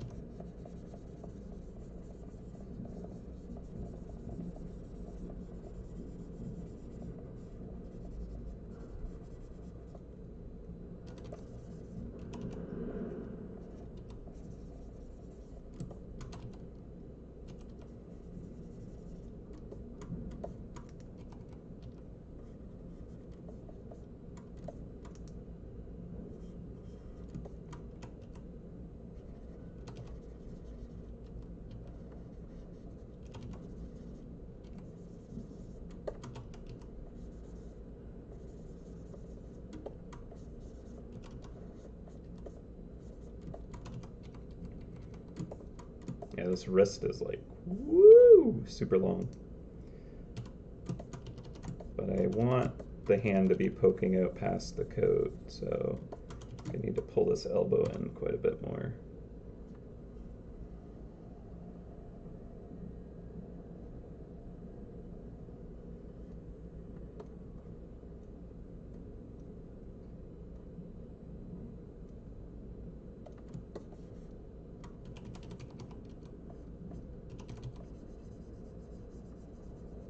which isn't bad for this kind of gesture, I think.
Just shorten that sleeve a bit. Make it kind of match the other one's length.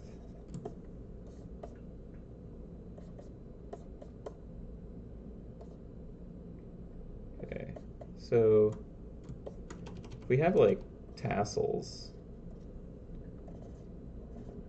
because why not? These will like really kind of get that spin in there, right?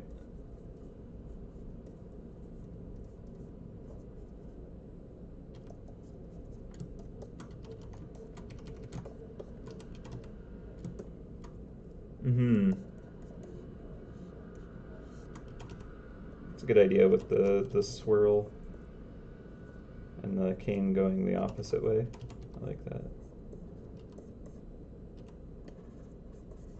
Yeah, I think there can be more of a kind of communication of this kind of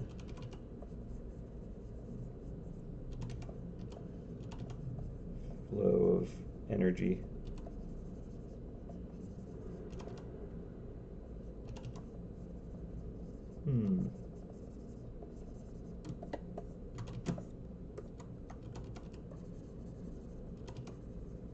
This one's supposed to be coming at us. I guess it doesn't need to be coming at us yet.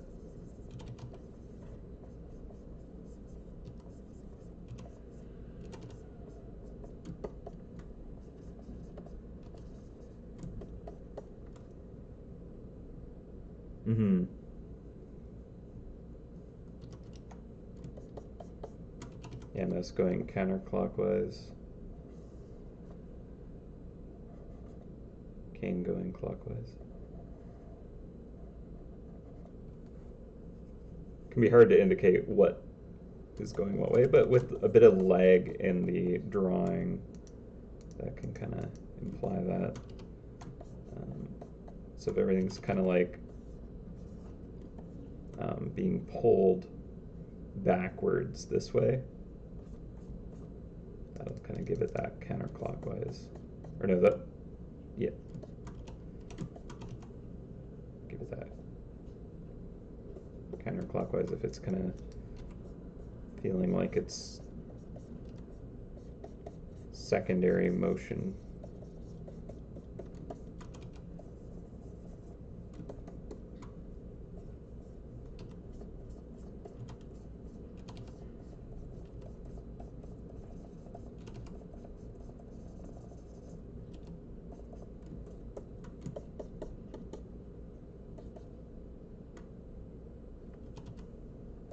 These tassels, they could be like,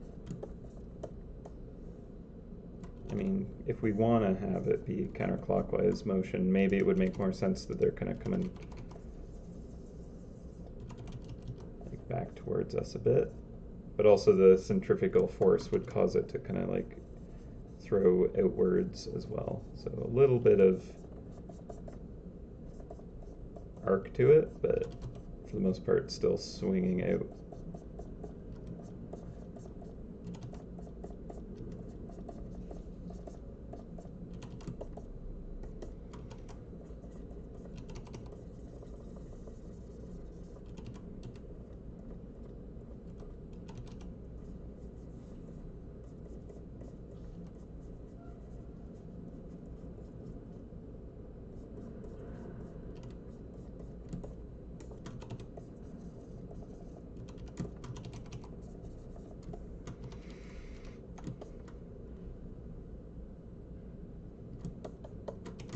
Oh, well, I feel like I've already started the clockwise or counterclockwise on the mouse.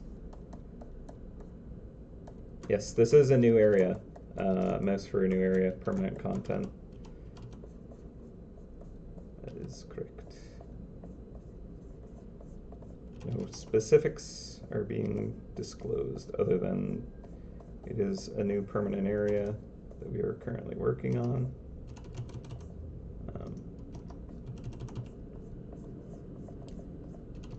That's about all I'll say, other than the theme idea for this character specifically is that they are a breakdancer in a Baroque kind of get-up, and so aptly can be named a Baroque dancer, just because that's what I wanted.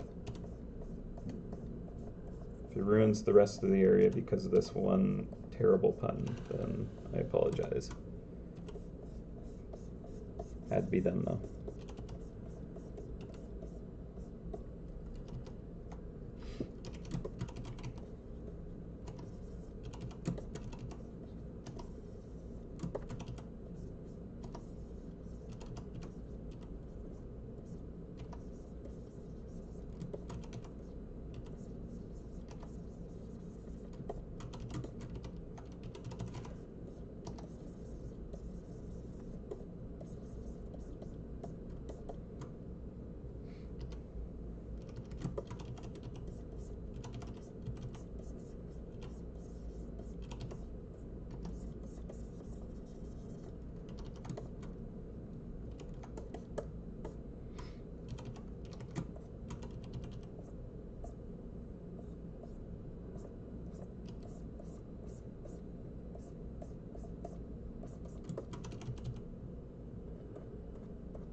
I don't tend to add like action lines and wiggle lines to anything, but I do almost want to give it a little bit of something for the cane.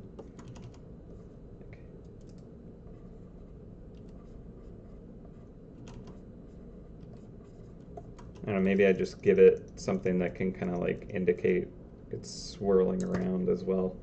Like it has its own ruffles or something. Why wouldn't they have a cane with its own ruffles? Obviously.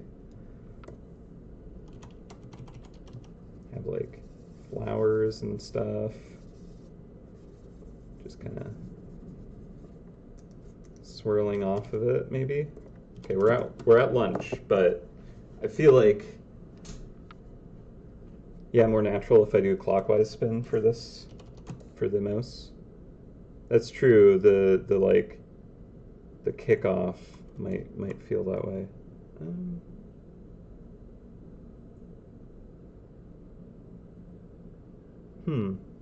Yeah, if they're like pulling their feet in. Well, I mean, legitimately, if it's gonna look and read more logically, if it's like spinning one way or the other, then I would prefer to go with the way that logically, like also with the tail kind of scooting to the left here, that does also imply that it is a clockwise spin. So now that I kind of see, and the way the feet would kind of like naturally want to kind of like grab, like swinging, and the way they'd pull it in, I think you're right. Clockwise does seem like that might actually be more natural. Yeah, especially with the tail. I mean, I could flip the tail and that might actually do it. But I like this kind of like balance here for the composition of the tail and the cane like that. So I think I want to try and keep that.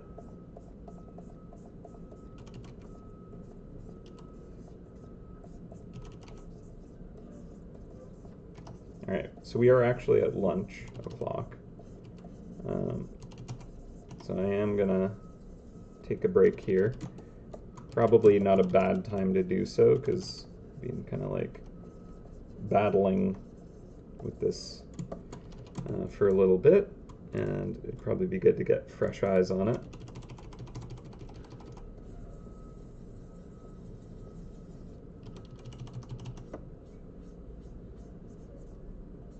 You know? But yeah, I think I'll tweak it to be a little more clockwise with just the tassels and stuff. Shouldn't be hard to tweak. And yeah, like the pants, I think the wrinkles would shift differently if it was clockwise. But yeah, let's go for that. But first, let's go for lunch. So I'm going to put up the time lapse. It might be a bit chaotic, but it could be interesting. I will be back. Thank you. All right, so see you at 2 in 57 minutes. I'll put up a timer so you know exactly when I'm back. All right, let's get that up. Put that to 56 just to be on the safe side. Give it one of those. Tuck that over here. Maybe give it a little zoom. That fits. All right, see you in a bit.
Alright. Hello. Welcome back, welcome back, welcome back, welcome back. Lunch is done.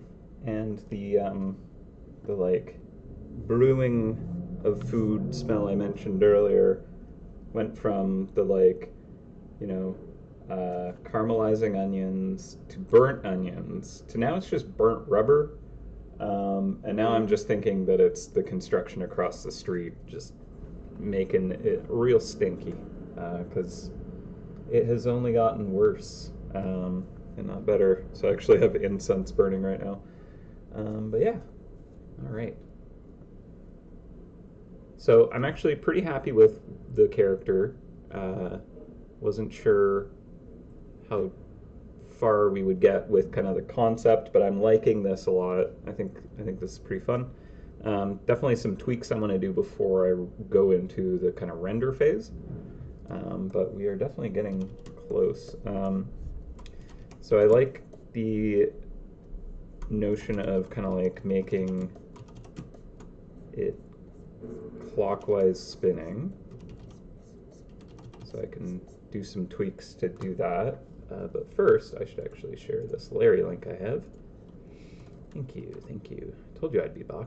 There you go. I'll grab one myself. Get these free ribs from Larry. Nice. All right. But yeah. Oh yeah, and before I get back into it, because I remembered, and I just am very proud of it, I guess I would say.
Okay, sorry about that. I have audio again. I just did the phone call thing, so that kind of worked out with the technical difficulties. So you know how I was mentioning that, like, oh, I had to change the audio settings, etc. Apparently, whatever I changed for this view messed up the audio settings in the other view. So all I was trying to show before I got my audio axed was, so I've been a part of an axe throwing league, and I got I got new axes, because the one I was throwing was like just the kind of like beginner axe, and it was starting to get a little worn out. So I bought a new axe, right? And they instead of sending me one, they sent me 4. So then I decided I'm gonna just have fun modding these, and I learned about kind of like how to etch metal and like engrave it. So I made like a graver, which is like your carving tool that you hammer against it. And you can't see it because it's masked over right now. I could try switching to the camera and see if I can fix the audio. But I also learned how to do leatherworking. This is something I made here out of scrap. Good fun skill. And then this is electrically etched. So that's just like my little side project hobby that I've been having a good time with. Very satisfying artistic endeavor. It's always it's a different thing doing physical art, and I don't really enjoy like painting so much physically. I used to do that in school a lot, and just the mess and the time and the effort and stuff wasn't really my jam when I could do more on the computer and with less mess, and this is better for my flow. But building stuff, crafting things, and like props and cool stuff like that I enjoy creating physically. And so yeah, basically I've been getting into just kind of like electrically etching metal now. So I started by kind of hammering out little grooves and details and patterns, and then I learned how to kind of like remove layers of material using electricity. So basically I spray paint the outside, draw an image, scratch away where I want to remove metal, and then just do that several layers and passes, and you get like nice depth. There's also copper. You can't see it because it's all covered over, but there is actually like copper embedded into the metal in the back, and I want to do that for other parts of the axe, like the suckers on it. I actually like create a hollow, and then I like pound in like little hooks at the bottom of that, and I like recess the walls of that. Like I lift the walls up at angles, so that when I pound the copper in, they get all pressed down and they bite into the copper. So then when I sand it out, it's like perfectly flush with the surface, and it'll be like locked in and never fall out.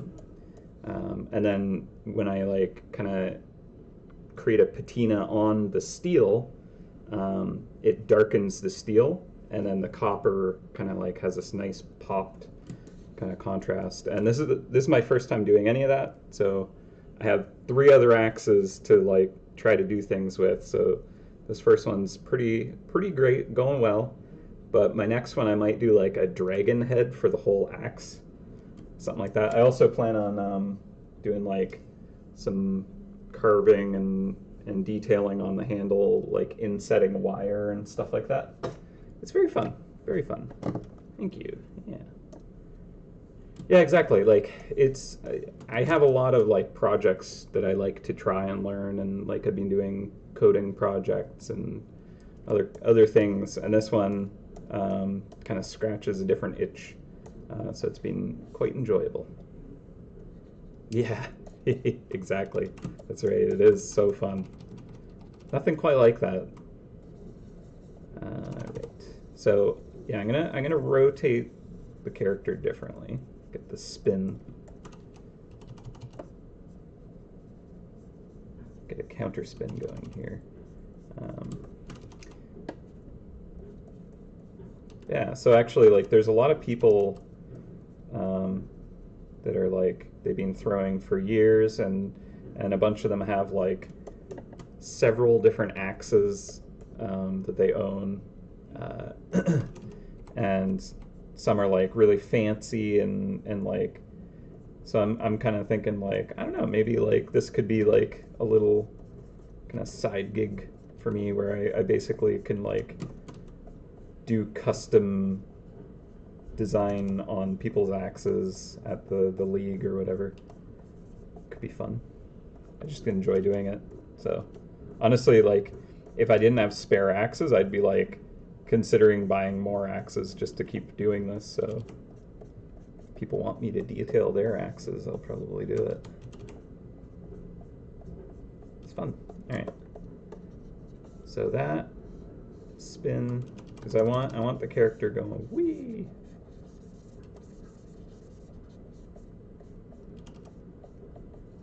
Right. And then I'll have this going this way. Because I like the idea of them having like opposite spins.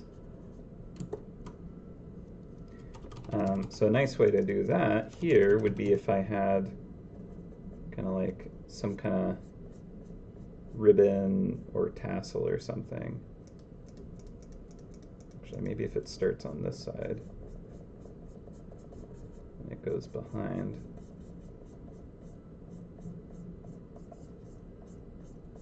So something like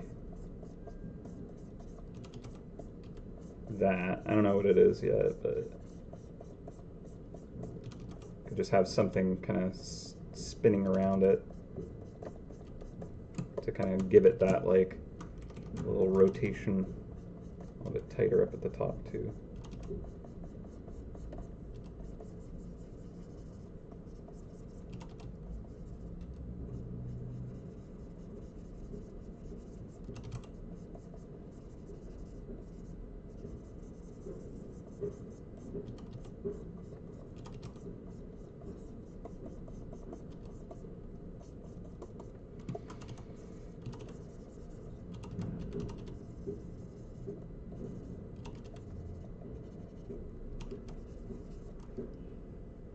So there, maybe just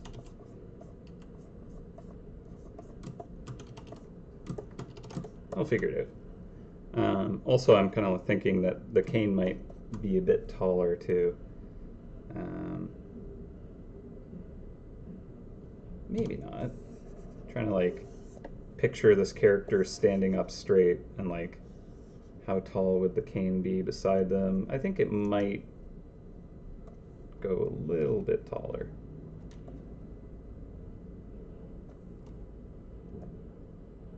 Maybe.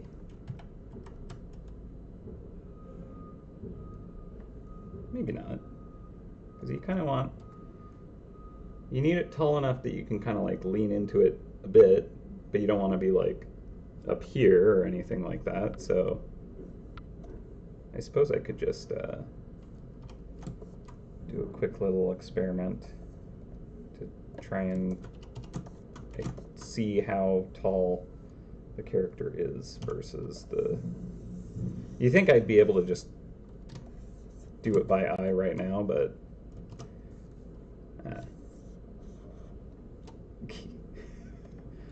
just suddenly smashed into the ceiling. Hello.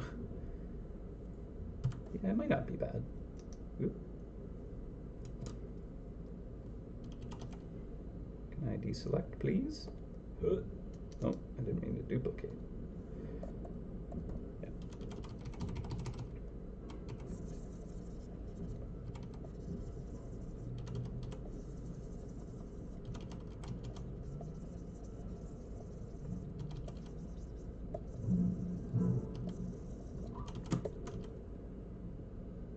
Yeah, that seems like a fine height. Cool. Get rid of that. It works. Oh yeah. Tried that, but you just drive it straight into the ground. I do have that problem still, and I've thrown for a few seasons now. I have like a very sticky grip where like when I release the axe, I'll not fully let go properly, and it'll like drag on my finger and then dive into the ground. And I have a straight handle here because my old axe used to have like that kind of curve to it, and I'd snag on that even more. I had to change like the materials that I coated it in and stuff to just try and make it slipperier and slipperier. And now what I do is I have this straight handle so I don't snag on anything as easily. Plus, I use talcum powder, like a baby powder kind of thing, to kind of like have just no like grip with the like if you have like any moisture on your hands, I just whip it right at the ground. And I've also like changed my how I hold it. So like used to have kind of like more of a death grip, but now I actually try and use like just 2 fingers as lightly as possible, so that there's just no chance I'll grab onto it. But yeah, I still huck it at the ground every once in a while. It's very difficult. Yep, exactly. It's literally billiard talcum powder.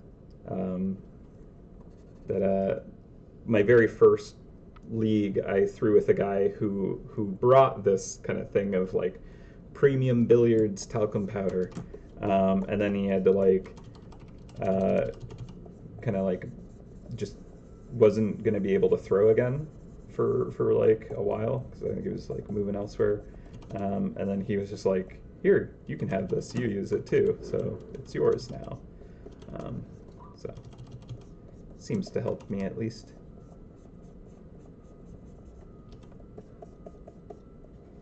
But yeah, out of the league that I'm a part of, I am probably the worst currently. And we have some brand new people as well. They are beating me now. It probably doesn't help that I'm constantly changing things, like modifying my axe grip, brand new axe, changing that completely, trying different throwing techniques, etc., etc. Even though I potentially have some of the most practice out of a lot of the people, I just kind of, I don't know. I can throw good in practice, but I guess I just really get into my own head when the game starts, and that does defeat me, unfortunately. It's like once I do some bad throws, then that's over for the rest of that game. Can't seem to kind of shake it.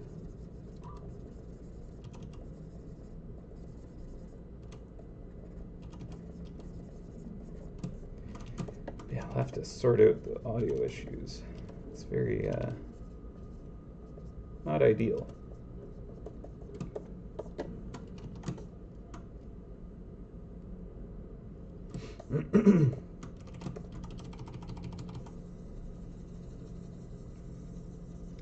We also have the character flipped horizontally,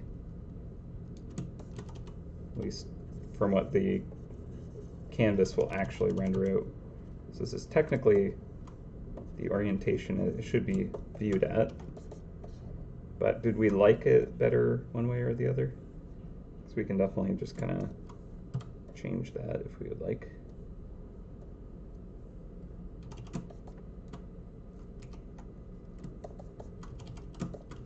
Yeah, I'm not much of a sports person, but I do enjoy sports where you are kind of like your competition, right? Like rock climbing is another one that I like,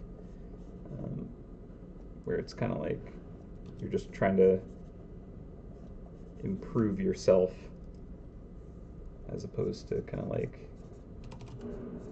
it really being about you versus others. Although I guess technically in axe throwing it is about you versus others because you're actually, you know, trying to score points over the other person. But I'm not as concerned with that. Or maybe I just tell myself that because for whatever reason I just choke when it comes to actual games. Yeah, like in practice, I don't know, like I can hit tons of bullseyes. And then in a game I'm like hitting the ground. Very weird.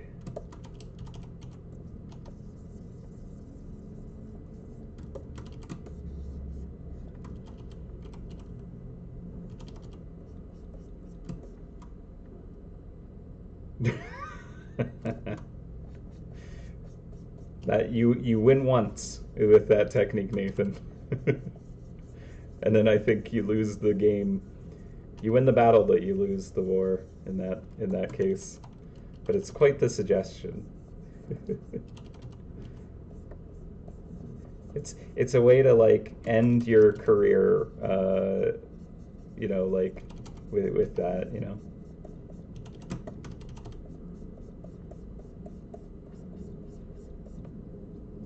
But it's funny. I think was the last week I was throwing. I was throwing like a bunch of ones when the other person's throwing like bullseyes and like fives and stuff. And so I can't possibly win it's out of reach. So I just had been throwing clutches, which is like the final throw you get. It's like a tiny target off in the corners. And for whatever reason, I could hit those. I hit multiple clutches that night. But like my scores were weird because I'd get like 1, 3, 1, 1, 5, 1, or you know, like dropped axes or whatever. But yeah, like on the final throw, I'd just be like, I lost anyways. I might as well attempt it. And then I'd actually like hit a few of those that night. So I have more clutches this season than any other, but also some of the worst games I've done. So who knows? Who knows? All right, so yeah, we flipped it. So we are going counterclockwise now, right? Should be going this direction. So these will be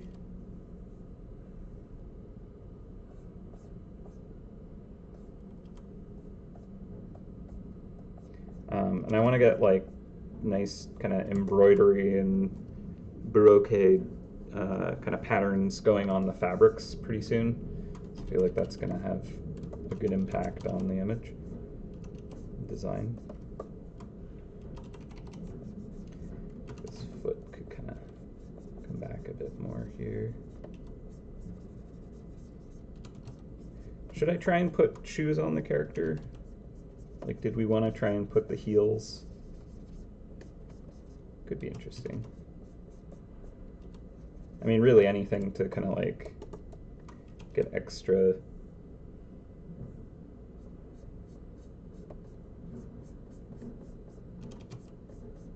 embellishments, if you will.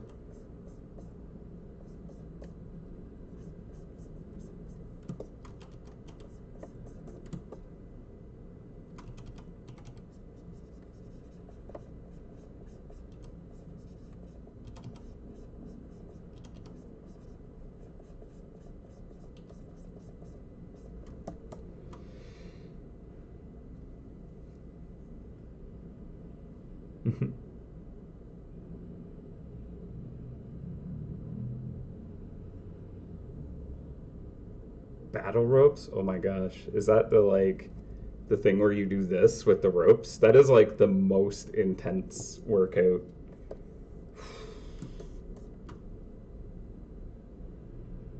Yeah. It's so that you can do that? Oh my gosh. That is like brutal. It's so intense. I went with Franco to what was it? Was it Muay Thai? No, I think it was Krav Maga. He was doing Krav Maga years ago, and I went with him to like check it out. And they did like their warm up routine, where they were doing like fireman drills, and they had like battle rope and like the most intense, so intense, like just like jumping rope and like some of it doesn't seem like it would be very intense. But by the time the warm-up was done, I had to like, I I was gonna throw up. Like I had to sit it out, and like they gave me like 2 bottles of Gatorade, and just like I was done. I couldn't do the session at all. It broke me completely. Oh, yeah, way too intense to just kind of like dive into if you are not conditioned for it. Sheesh.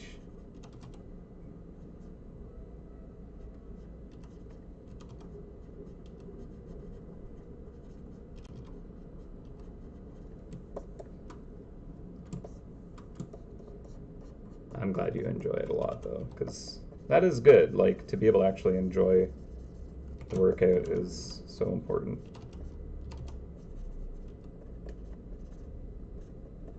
Yeah, for me, my workout is like the bike ride, back and forth, because it's downtown where I throw, and then I'm uptown, so it's like half an hour ride there, and then like 45 minutes back. It's basically the same bike ride that I used to do when we were working in the office, but since we don't do that anymore, we're all remote, and have been since the start of the pandemic.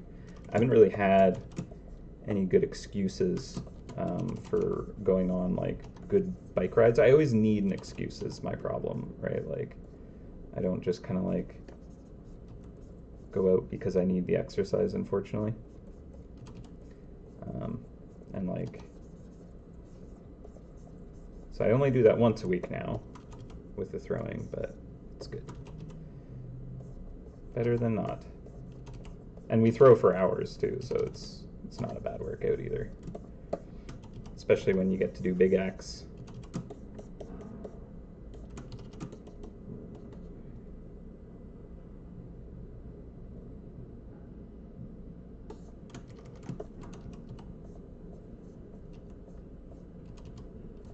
Yeah, I should do climbing again. That's definitely a very good workout. And it's pretty much in the same area, so just need to harass Giorgio about doing climbing because he was my climbing buddy.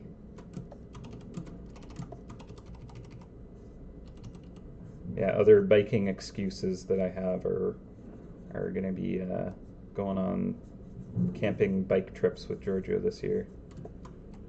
So we did it last year, and it was horrible weather. Horrible weather. It was brutal, but it was a lot of fun. So looking forward to doing that again, but in nicer weather, please.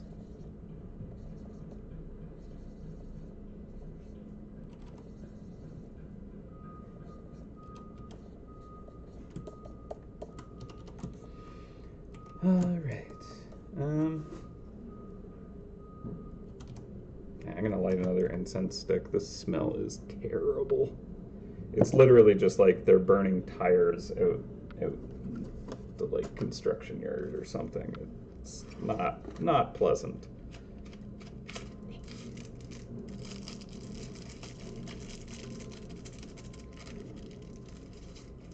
Not nice.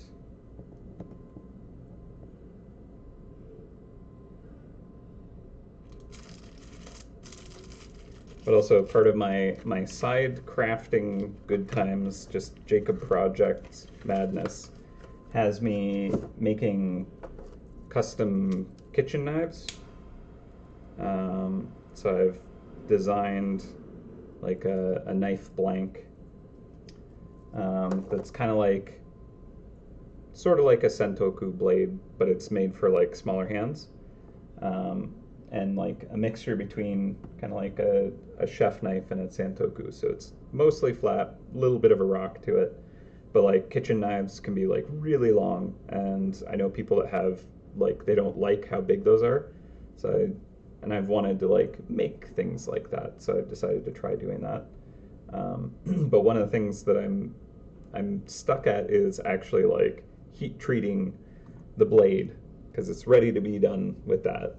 And I need basically a forge to do that. So I've built one, but it's also, I created like a intumescent kind of lining for it and when you fire it up, it smells like you're burning cookies. So now that construction's gotten really stinky, I'm just like, maybe I should just fire it up during lunch when the construction's extra stinky, and that stink will just mask mine. And I won't feel so bad about using it and making my kind of neighborhood smell like burnt cookies. But we'll see. Hey, yeah. Who knows? Maybe if I get good at it, then I'll be like, Jacob's Custom Knives with like cool dragon engravings on the side, and sell those for, you know, enough money to like make it worth all the time I put into them. Because I'm also like cutting it all out with hand tools, like filing it all. Like, no, I don't have a belt grinder, I don't have a bandsaw or like angle grinder or anything like that. I'm just kind of, I don't know, I'll just do it all by hand. Just because I enjoy it is the thing. Like, it's literally just because I find it fun, and it's not practical to do, but I like learning, as you may have sussed out. I like challenging myself with weird projects that can teach me things, and that's just another one of those angles, so it's satisfying. Plus, in the end, hopefully I end up creating something that's very cool and can stand up to the annals of time, you know, like full tang blades with like nice Paduke handles and finishes and stuff like that. So it should be good as long as it's kept well, because it's a high carbon steel will rust if you don't treat it and take care of it. So, you know, obviously you wouldn't want to leave these knives soaking in a sink, or, you know, cut up like acidic things and just, you know, leave them. Yeah, it's fun stuff, right? I know. Well, it's literally like one of the things. You're not kidding though. Like, I'm legitimately being like, I might need to get an angle grinder next. That's maybe my next get. I could really use a drill press, but I'm also like, but what if I just build a drill press? Angle grinder would save me a ton of time with a lot of the things I do nowadays. So that is definitely going to be a good tool to have. And they're cheap too, comparatively to other things. Yeah.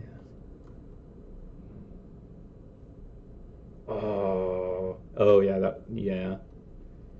that would be so cool.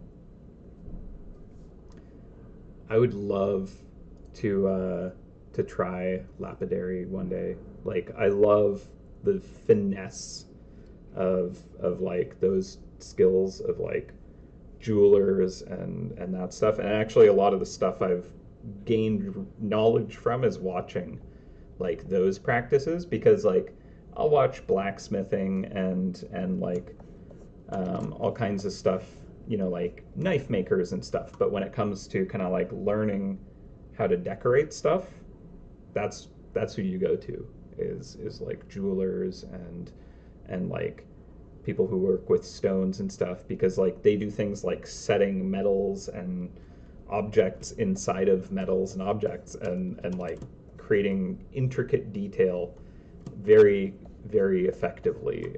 So yeah, it's so cool. Oh no, yeah. That's a really good point, yeah. A lot of the stuff that I am enjoying, if it was blisteringly hot, yeah, would not be fun. No. Yeah. Oh man. Would you use like kind of like Dremel style carving, or did you do like engraving kind of stuff, or how did you work with that? Yeah, grinding wheel and saws, yeah. So I know that like for like that kind of stuff, they have like diamond saws and just all kinds of like super fine tools that are really cool. I want to try it out. Ooh, yeah. Yeah, diamond bits. Yeah. Oh, man, that'd be so cool. Yeah, I guess because like if you're gem cutting and stuff, you need the hardest of things to cut it, right? Huh. Oh, maybe it's something to look into again if you find an opportunity to do it. Like, yeah, I've actually been looking at maker spaces. There you go. Yeah, no, I mean, especially if it's like smaller scale. Like I've been doing this stuff in my apartment is the thing, and some of it I shouldn't probably. So I've been looking into maker spaces in my city, and maybe that's something that you could do too if you like really enjoy that kind of like uh, that kind of project. Maybe that's the way to go forward with that. You know. Yeah. Diamond blade. Yeah, I do need to get in on that. I have like a diamond lapse stone. I have two of them for like sharpening my chisels and stuff for woodworking and such. After I modded my axe, I was showing my league runner, and it's like, he was like, because he knows that that axe specifically, when you get it delivered, it is dull, super dull. And so one of the things he mentioned was like, you'll have to sharpen it. And so I sharpened it to like shaving sharp. And he was like checking it. He was like, ooh, that's sharp. Because yeah, the diamond stones will definitely put a clean blade on there. Yeah, I polish, sharpen stuff. Got like the strapping compound and leathers and all that good stuff. So you kind of need that when you're doing like woodworking. All right. Finer kerf blades to minimize stone ice. Yeah. No, rock dust. Oh, absolutely. Yeah, totally. Mm-hmm. Hmm. I did notice that when I was doing like some grinding and sanding, like just sandpaper sanding of metal, I definitely went to the wet sanding technique because dust, no, bad, do not want. And the wet sanding seemed to definitely help with that. Like I just got like auto body sandpaper, but I don't imagine that works for stone cutting. Yeah, you need the like high RPM diamond drills and all that.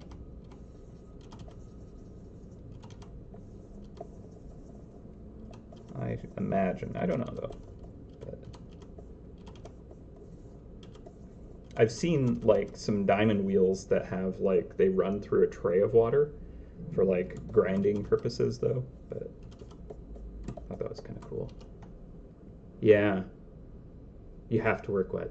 Oh yeah, okay. Because it would like clear away any of the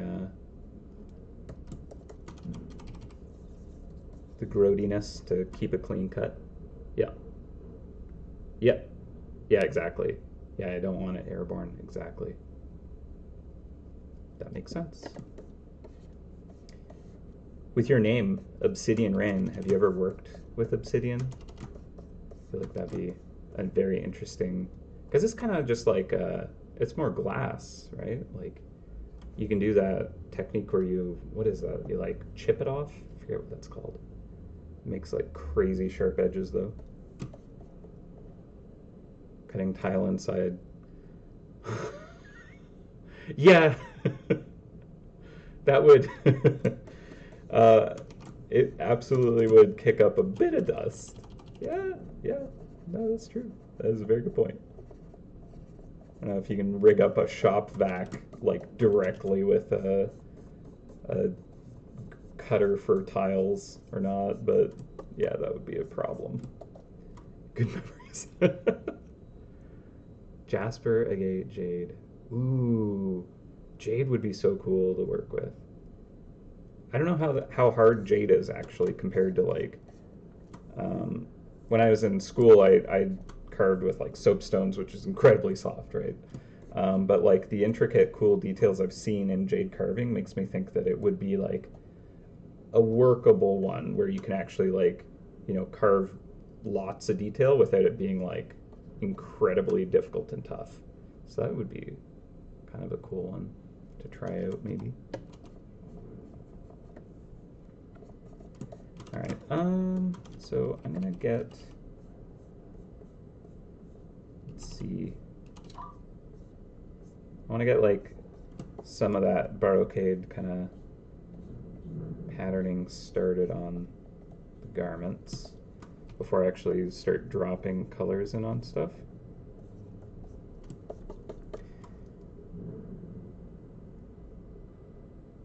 Oh yeah.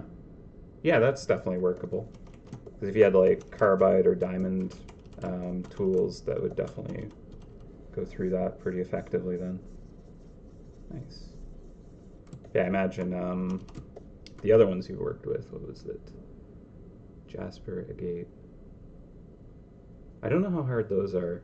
I know that like ruby is like crazy hard and stuff, but just because I've seen stuff with tools that use ruby, but I don't know about jasper or agate. Lapidolite. Is that like a lapis kind of? I don't know, lapidolite. I'd love to see like any of the work you've done, by the way. I was interested in seeing this kind of trades stuff. It's very cool.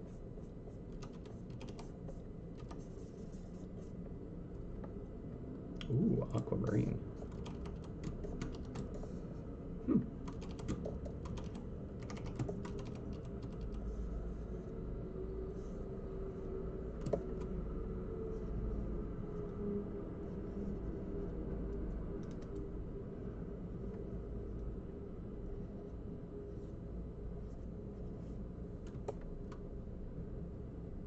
Yeah, no, if you ever like if you manage to dig them up, feel free to like message them my way. I'd love to see that stuff, definitely.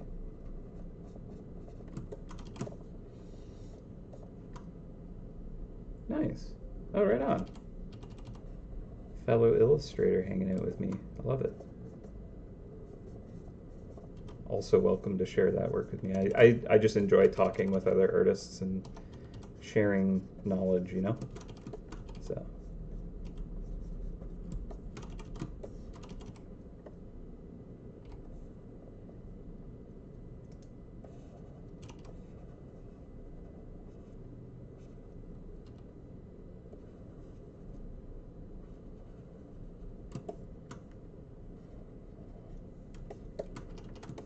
Yeah, so I think just kind of like some embroidered action patterned work on a bit of the fabric will really help with that kind of just ostentatious kind of like I want it to be like thick kind of rich saturated fabrics with like metallic threads going on, you know. I think that could look nice. I don't know if it's accurate, but it could look nice.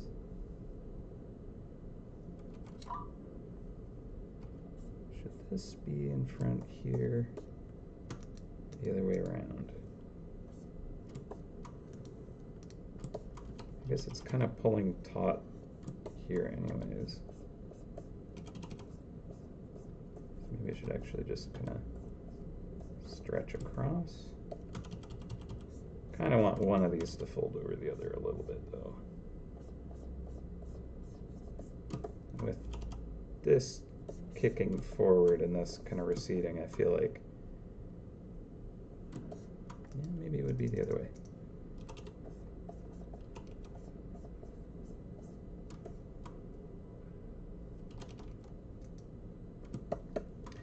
Okay, so we would have compression here and stretch here, maybe compression here, stretch there, right? So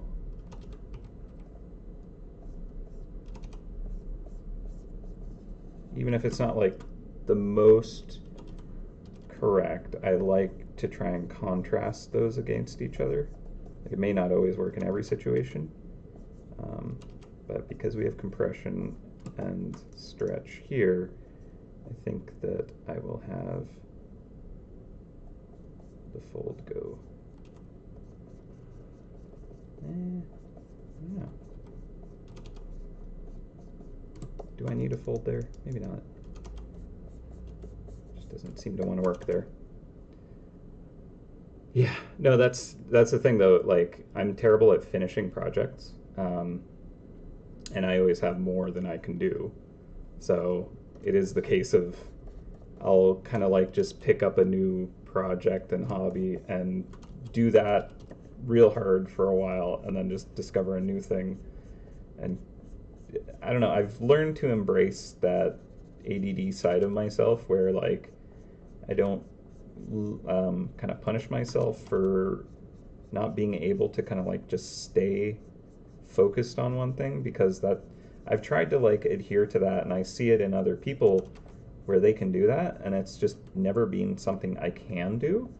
So realizing that like I do my best work when I just embrace that chaos and accept that I'll come back to it, because I come back to things, but like I just can't always remain on a project. I sometimes just need to wander around, and when I've embraced that more and more, I've just been able to do a lot more stuff and accomplish more. It's just a little bit frustrating if it is kind of like, oh, I wanted to get this done for a reason. And it's one thing because it's my own personal projects, right? That it's not an issue. With work, it just is. And so I get it done and I stay focused because that's just how it's always worked. And I'm fine with that. Like if I really wanted to, I could probably just force myself to kind of like adapt the same work ethic.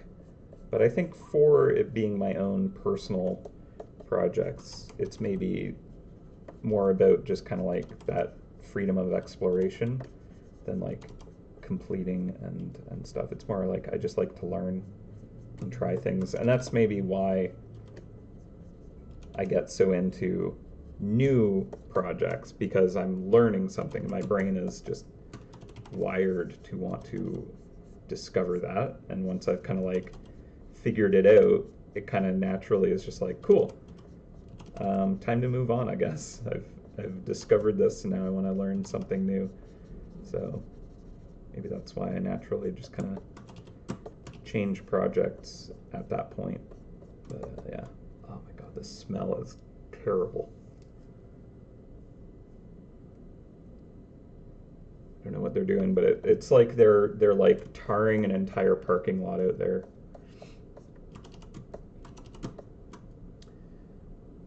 Yeah. Yeah, exactly. 'Cause, well, yeah, I mean, when you're accountable to a client and like, you know, others are counting on you, it's a different thing altogether. But when it's just your own personal kind of like exploration, then it's a little more freeing, and at the same time, you kind of can lose that thread easily.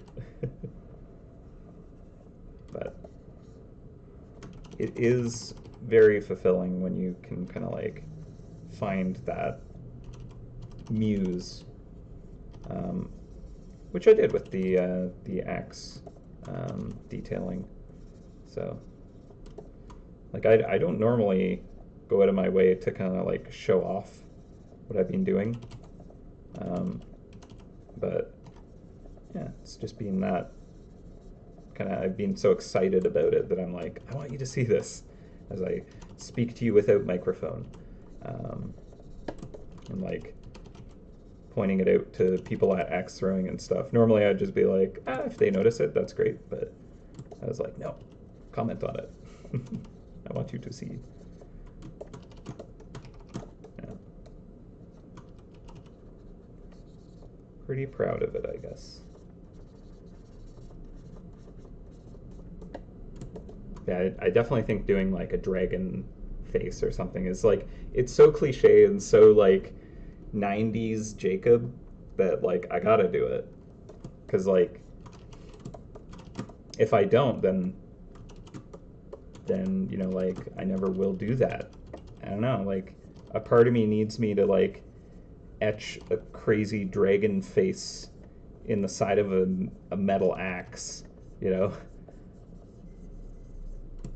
The other part of me is like, that is like the nerdiest, worst thing ever, but if I don't do it, then I'm just letting myself down, I think. So it's gonna happen.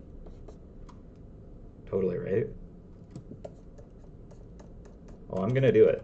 It's my next axe. After I do the clockwork, which I'm liking a lot. I think that'll be fun. Yeah, when I was working on it, I was like, I kind of want to like utilize some of the like concepts that I have from MouseHunt, and one of those is just like putting clockwork on random things and just like adding greeble to metal surfaces to just make it look more techy and like steampunky. And I was just like, why don't I just do that to one of the sides of my axe? It's a fun thing. I always enjoy it when I'm working on MouseHunt and I'm like, ooh, I'm gonna like add random gears and tech nubs and whatever to make it look all kind of fantasy tech. So why not do that on a physical thing?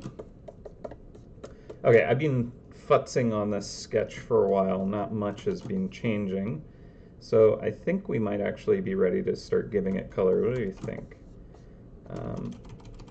I know that I'm not finishing this one today. That was never the intention. I just wanted to kind of like have my concept relatively solidified. I kind of think that we could even push this more, but I'm worried about how the silhouette will read if I go too ham. But I was kind of thinking like, what if there was like a cape kind of flapping off the shoulder or something like that, you know, but like might be kind of hard to give that a really good read.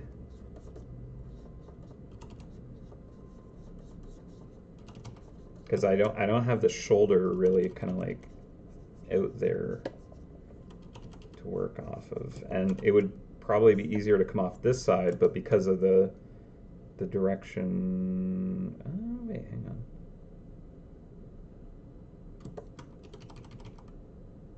That's spinning that way.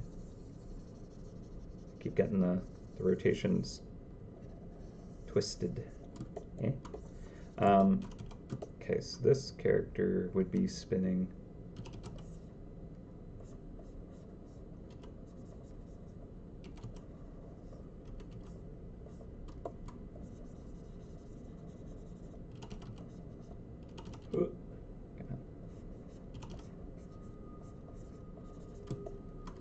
this way, right? So yeah, I could actually maybe have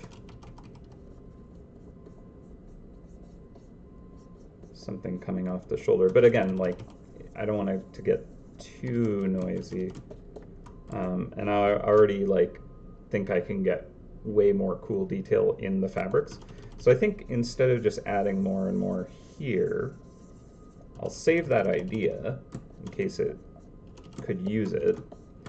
But for now, I think I'll just kind of block in our colors, figure out the contrast and the value structure of it, and then maybe that will reveal that I have room to kind of like add extra cool detail like that. So I'm going to take these old sketches and just kind of clean them up.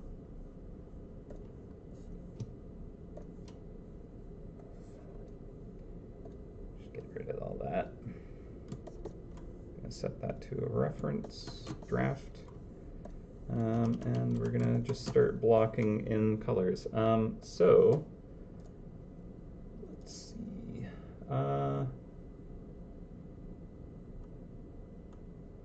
What fabric do I want?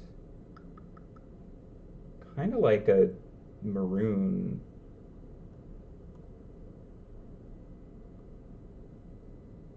I like the idea of like a darker, heavier looking fabric, so that the brocade on it would like pop nicely.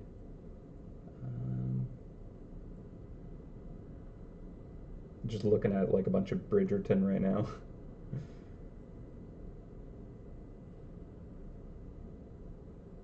Okay. Let's try that. Like,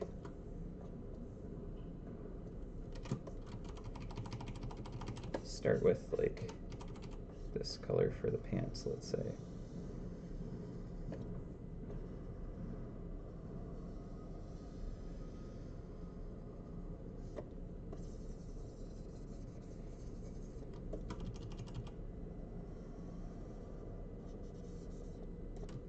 I think maybe the pants and the jacket could share the same palettes. Maybe. I don't know the rules of fashion. Not my forte.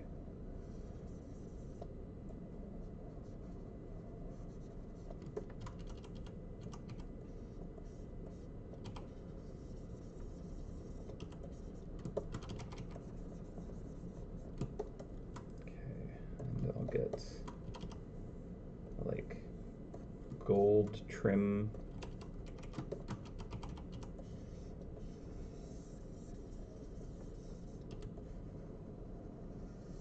Just kind of blocking stuff in real rough to start. The actual cuffs I think will be like a heavy, maybe even black fabric. I think like all that kind of dark material contrasted against like gold threads would look really nice.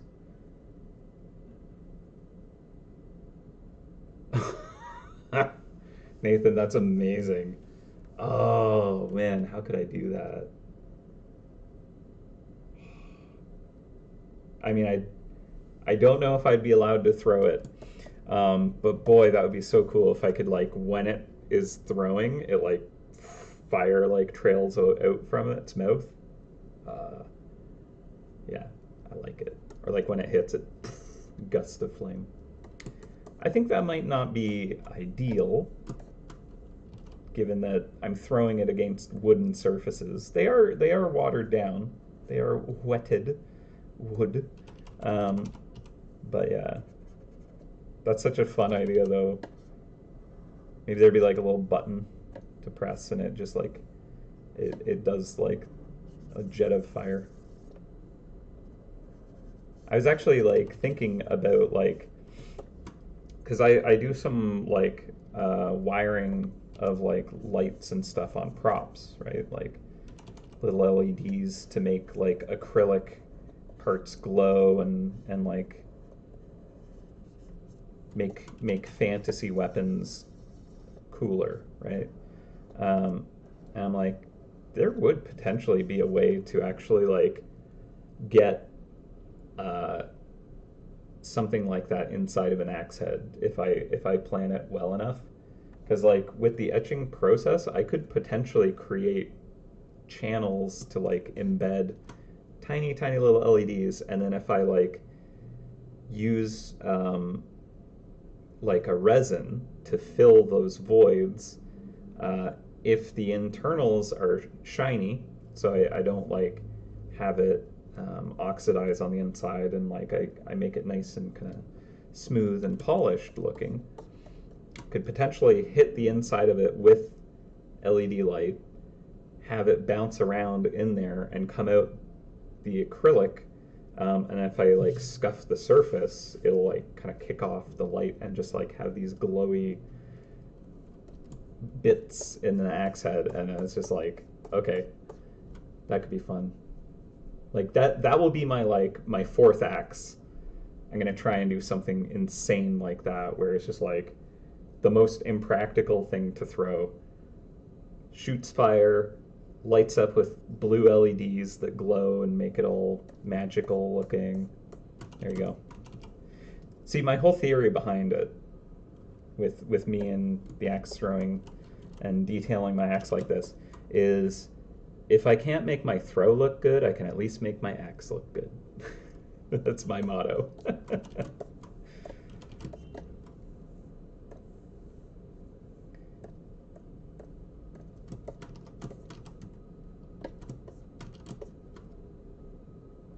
man, that'd be so fun.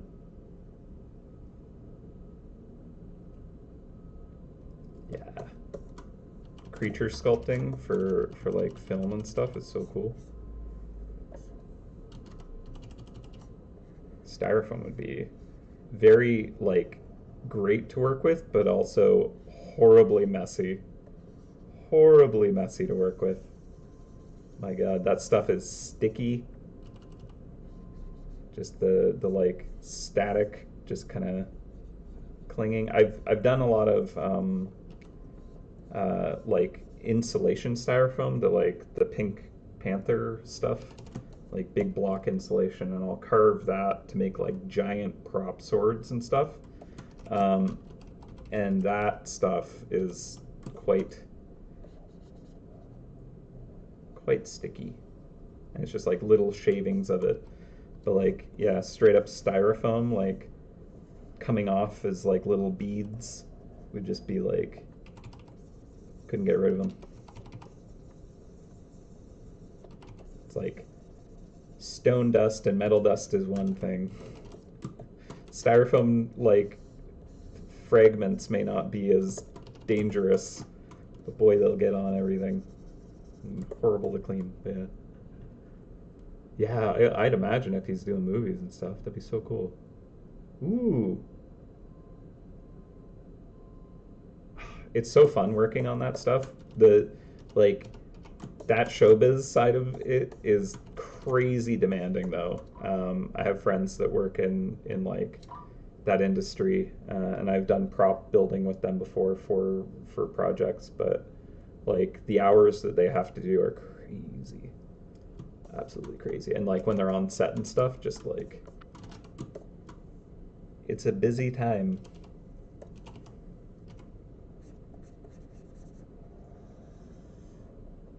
Just all the like, I really love the problem solving side of all of that a lot because it's fun. It's like such unique challenges that you end up kind of having to figure out.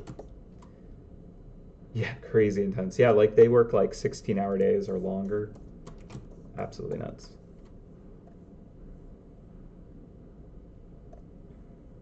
But all the power to them. It would be nice if they didn't have to, but also it's like the way that the scheduling for that stuff works, it's kind of like, well, you have to bring all of these elements together,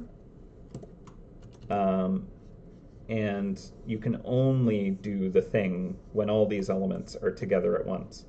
So I can definitely understand why they just want to get it all done in one go, you know. And it's obviously not all in one go. It's multiple days of shoots.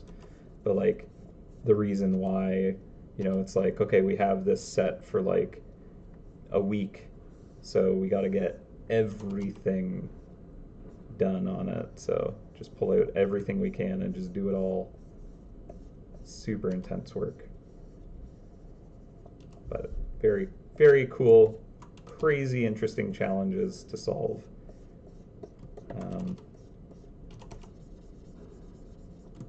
Yeah, it's fun. I would do it again, but I don't know if I could do that as like a lifestyle, right? It's just so demanding. Yeah, exactly. Younger. Yeah, no, that's true. I did it like, oh god, it was like maybe 7 years ago when I was doing that, as well as working at HitGrab. I would actually like travel out to a shop after working on HitGrab stuff and like craft with them until like 3 in the morning or even later, and then like come back and work on MouseHunt stuff, and just like it can be intense. Of course, other people didn't necessarily work like that, but like they would definitely be pulling crazy hours.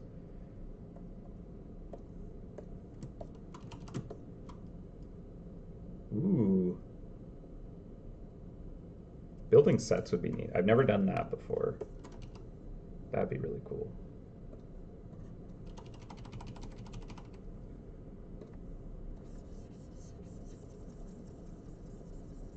A lot of stuff to figure out for lighting, I imagine, and stuff. I know that Norman knows a lot about all that.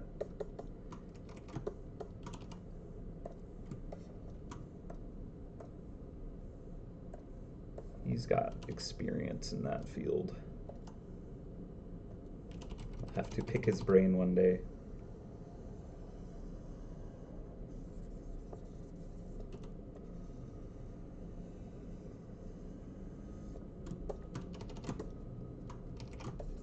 Okay. So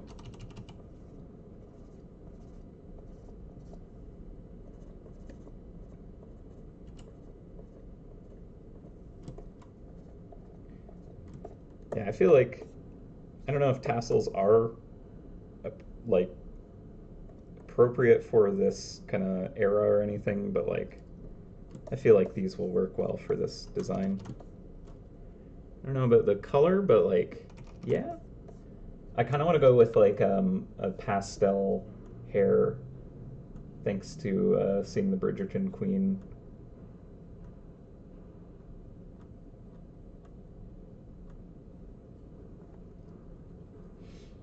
Maybe like, I kind of, looking at like the get-ups that the Bridgerton Queen has, they kind of like have this kind of like cohesive palette, so like a pink wig might be the way for this. A little purple.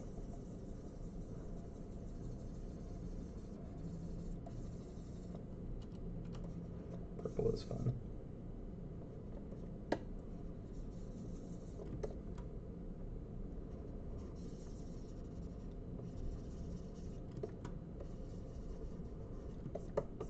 But if we want to kind of go with this more kind of maroon, I think keeping it in the kind of more pink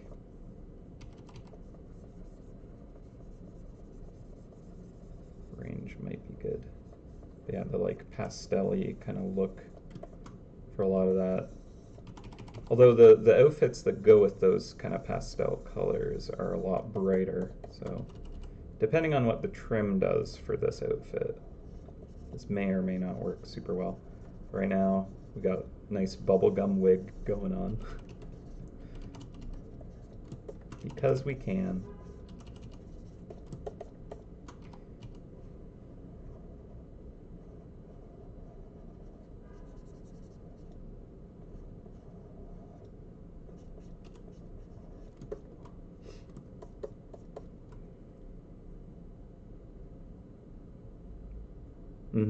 Yeah. I don't know like squat about photography.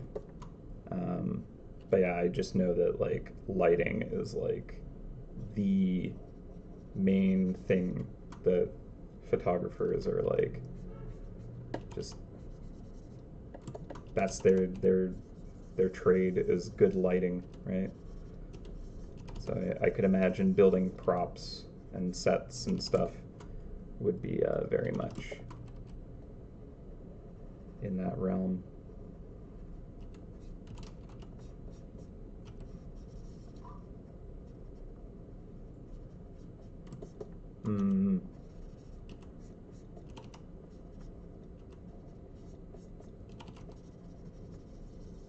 Yeah, being like a photographer's assistant a few times, where basically I'm just holding a big shiny disc.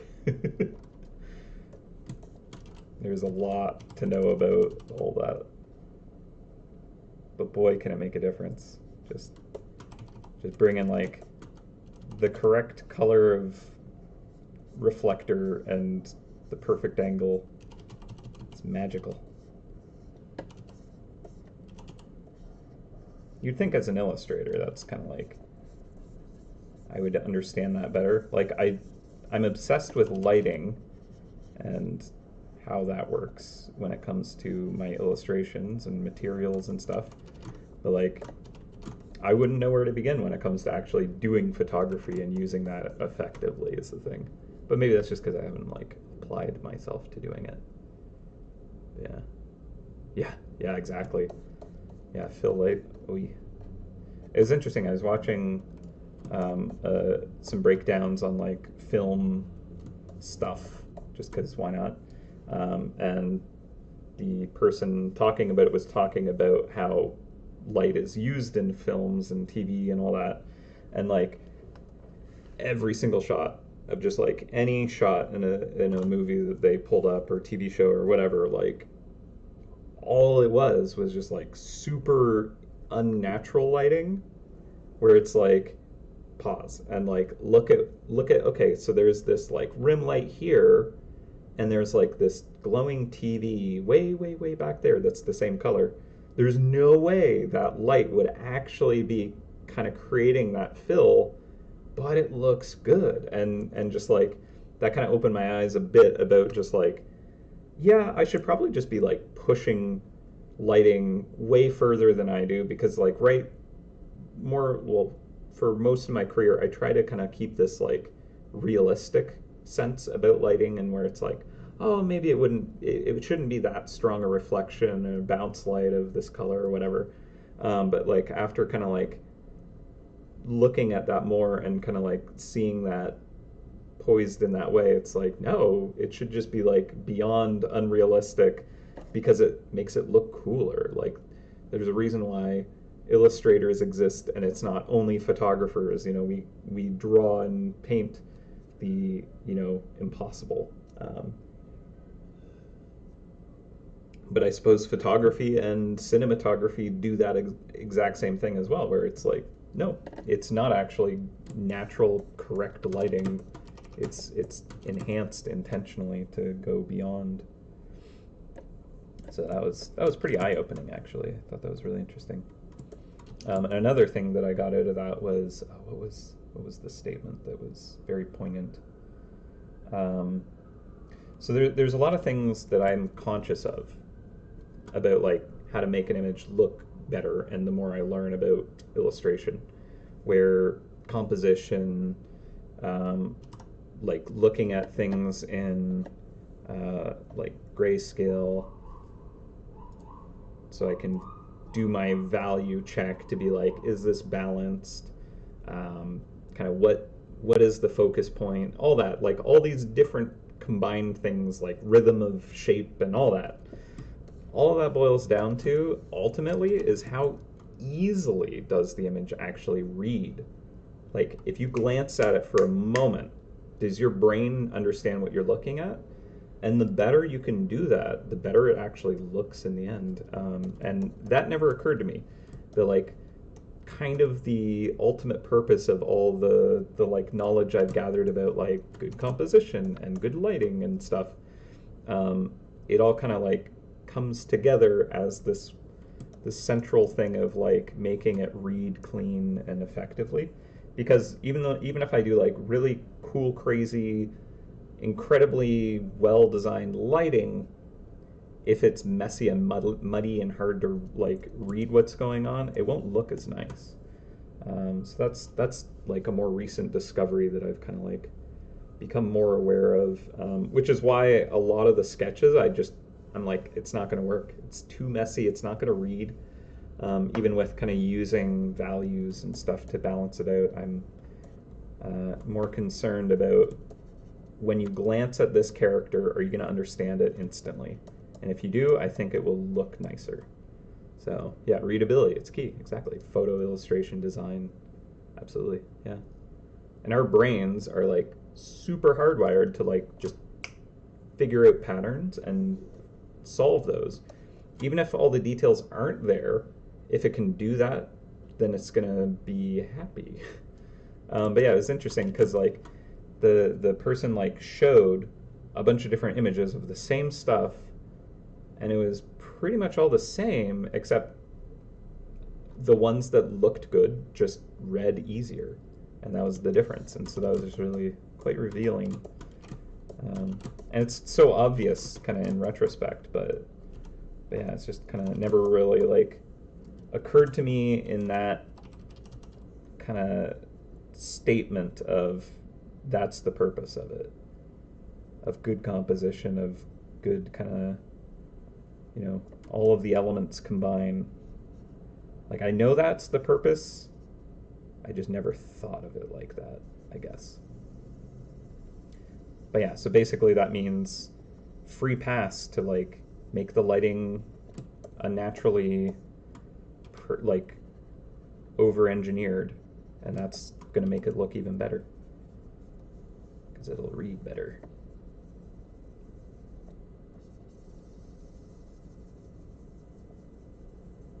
It's cool stuff. Yeah, so obviously like a good clean silhouette is a huge part of that. Huge part of that. So making sure that this is going to make sense is kind of important.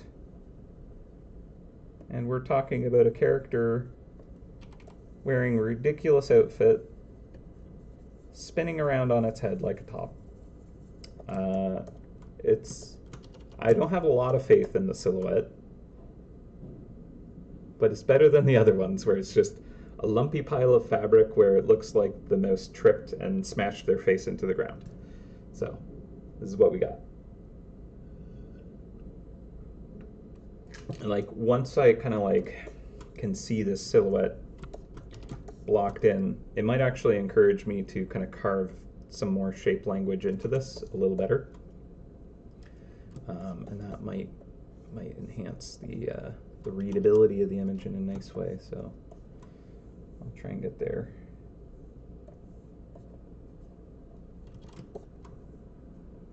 So we'll have a very pale mouse because they seem to enjoy looking like they're, you know, never saw the light of day.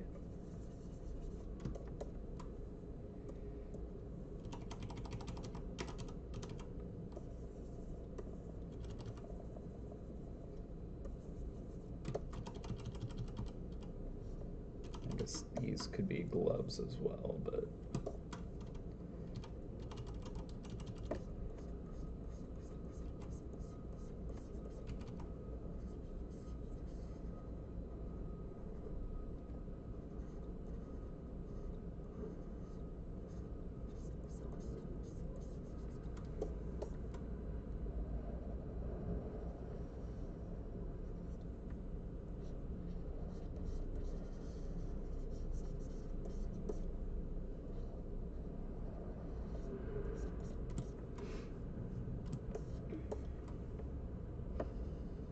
all right.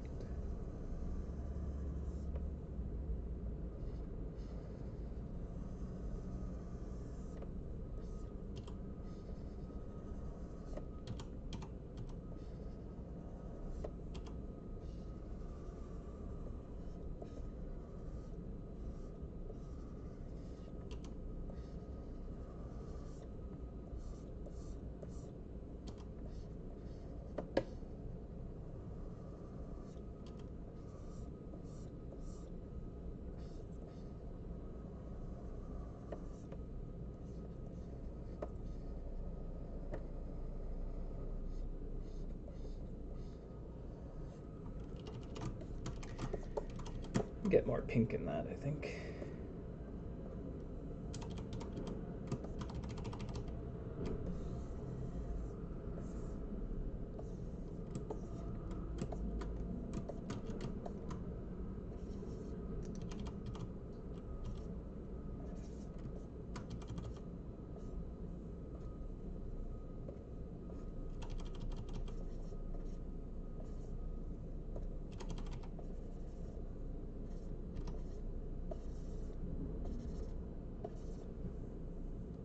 Sketch for a second.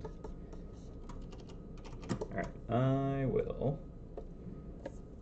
I'm gonna have to fill in the fingers still, but if I drop this into a folder, create a new layer on top of that, let's clip to it, and this is set to normal. Could just do this to fill in the silhouette. Why is the face not there? There we go. So I got a couple of gaps, didn't use a hard edge brush there. But I think the feet and tail is pretty clear. The middle section, maybe with the hands will read, but it's kind of a little bit like, it just looks like a plant is just eating a mouse or something. Which is, I don't know if there's much to be done to save the silhouette. but I would like to see if there's anything I can figure out. A worthy challenge. Let's just, I think I'll just use the mouse color right now. These will probably turn into gloves, but if not, this will work.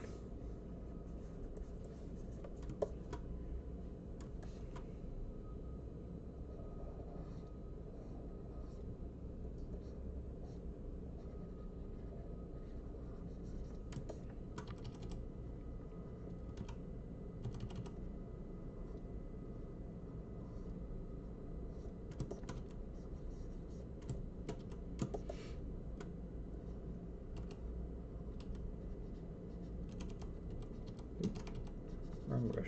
All right. Let's see.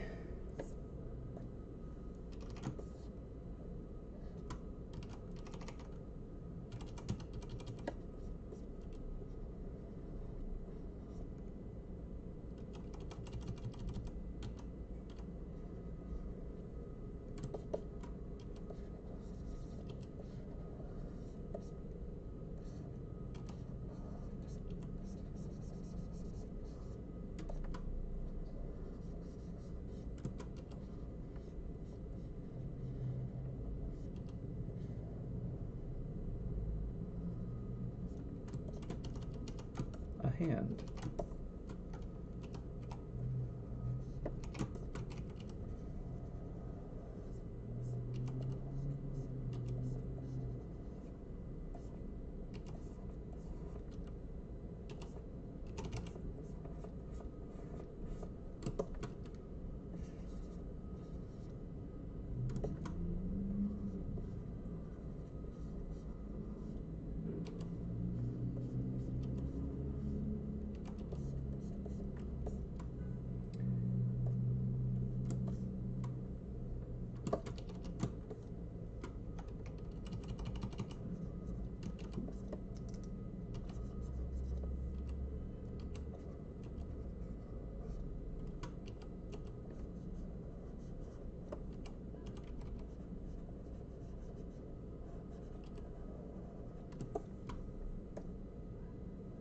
Kind of harder to tell what's going on with this one, maybe.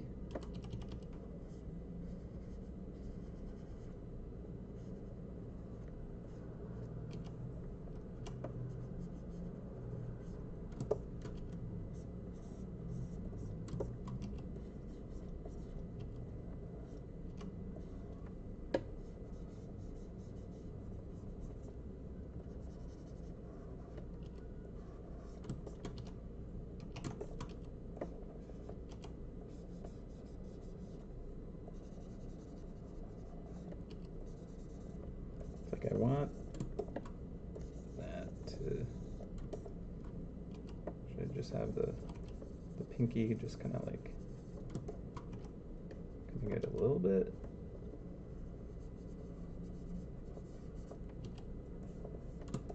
Maybe the thumb should also make an appearance.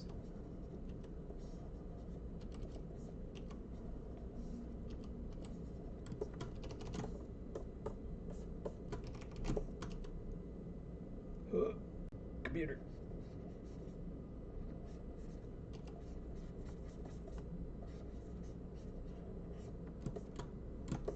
His fingers look kind of something off about them. Not working for me yet.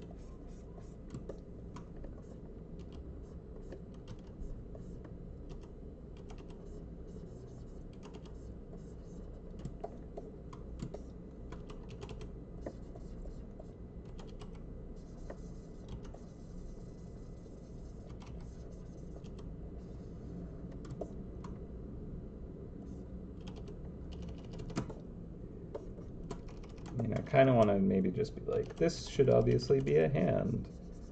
And then worry about doing like cool gestures for dance pose after. Maybe if this is like turned in.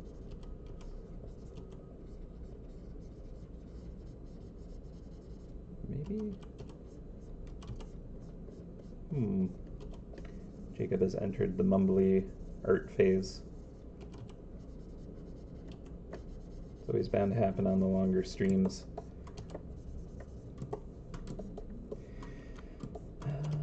So I think the like that middle finger was just kind of like too kind of straight, like it didn't have kind of like a turn in, so it just kind of looked a little unnatural maybe.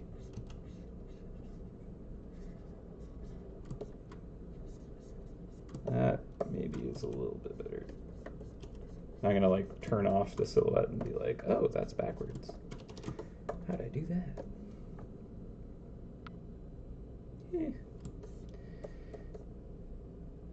That hand is like weird size, and look at how long that wrist is. Again, I tried to deal with this before. There we go. Fingers just sticking out barely.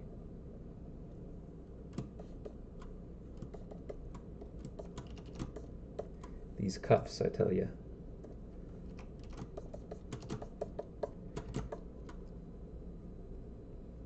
And with like tassels flying off, it's going to be even more confusing.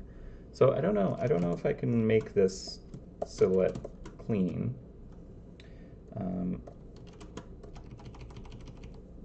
But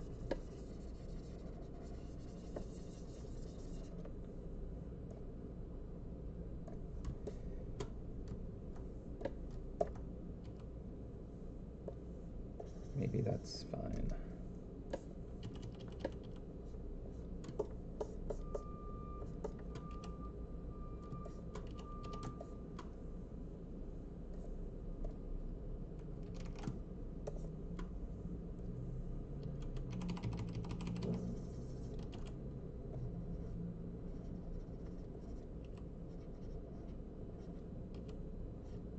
Can't really win them all, I don't think.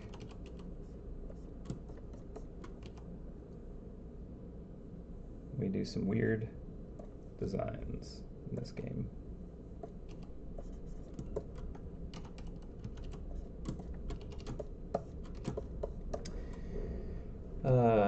Value-wise, though, I think we have room to improve. So we'll get, like, the embroidery will bring the midtones in place.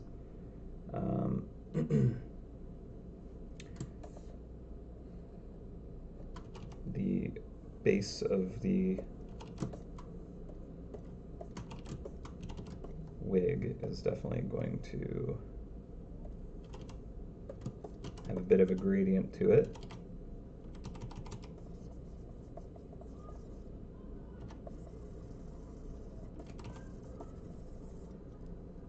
As that is directly against the ground and very round.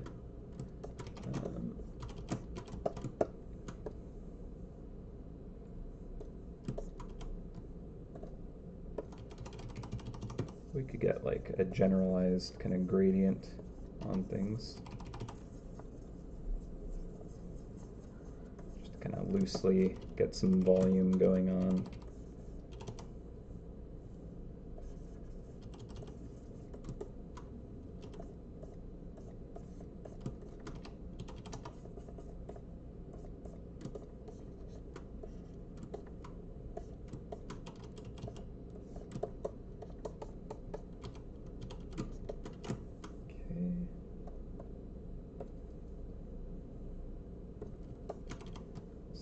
Quite bright.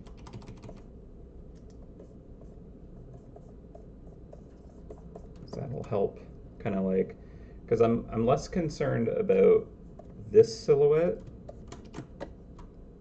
but I can still kind of create a decent silhouette with gradients, right? So I think I need to lighten this up a bit more to make it a little more mid-tone, although again I did just state that the actual like embroidery should kind of like help with that, so maybe I'll wait on that.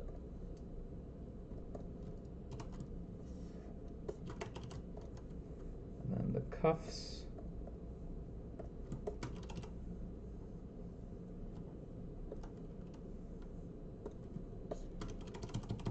Turn the sketch on again.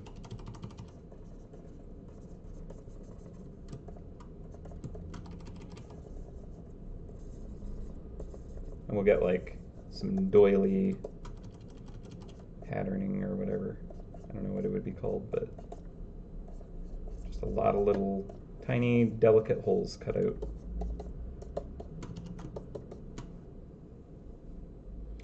Yeah, I want to carry this kind of value lower in the character.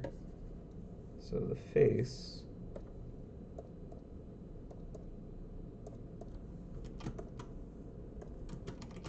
have the eyes here.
I think I could get a little bit more of a cast shadow on the face here.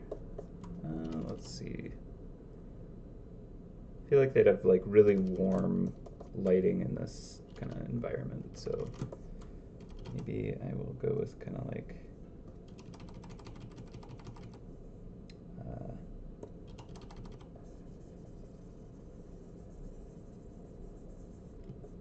an overall kind of warm ambient, but then like the actual highlights that will hit this character could be even warmer than that. A lot of like, I don't know, candelabras and stuff, perhaps. Let's do a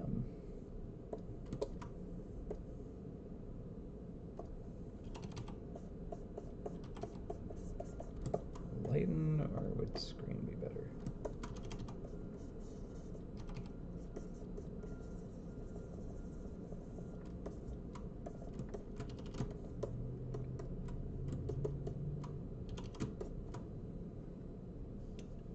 Get out of here, bots.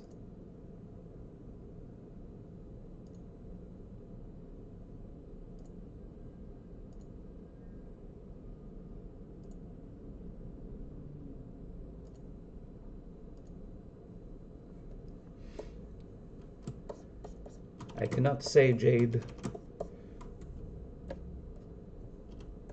Only speculation at this point in time.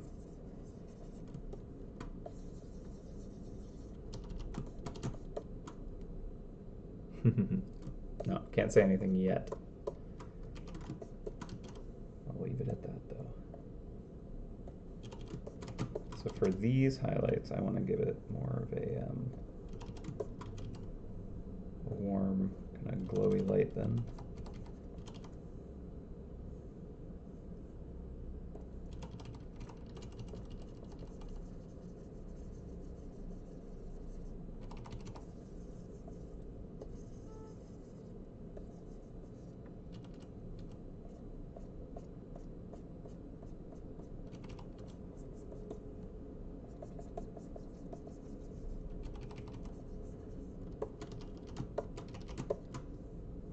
the sketch even more now.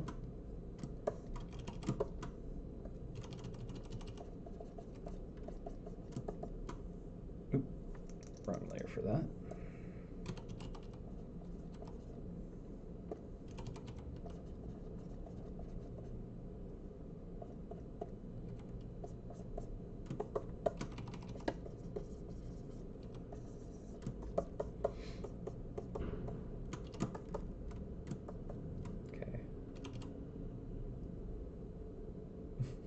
Very interesting image I've created. Just bubblegum hair stuck to the floor. And angry crisscross arms.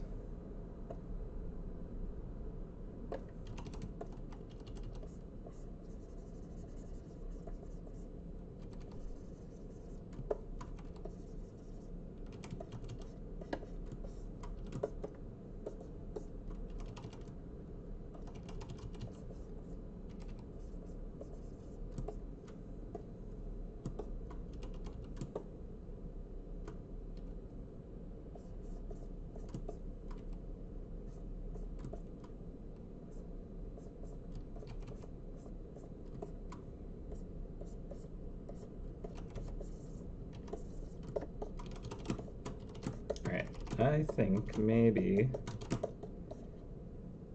I'll do the cane real quick over here.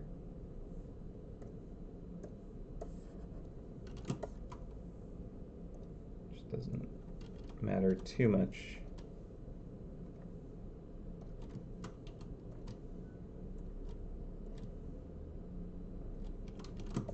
But I just want to kind of block in something.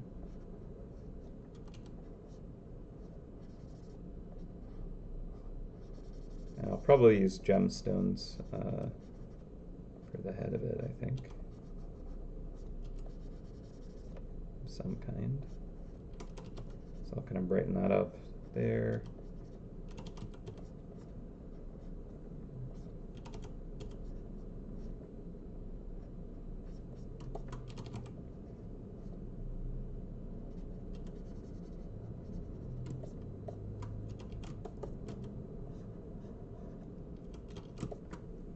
Then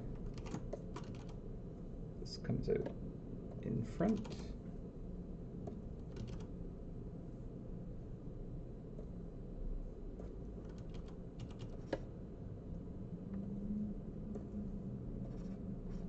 Just use this as a placeholder color for now. I'm not sure what I want it to be, but probably not a bad idea to kind of have it go with the sash, right?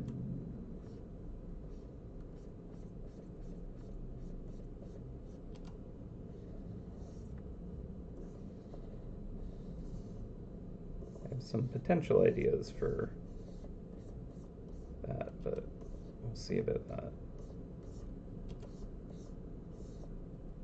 For now, I just kind of want to get it blocked in.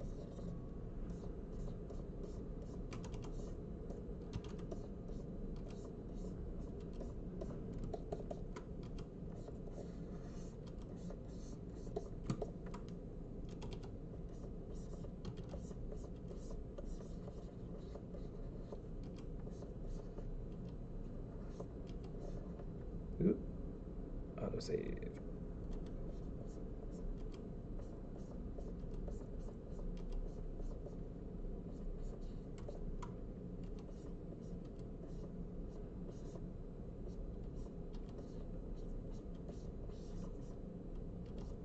It's a little tattered.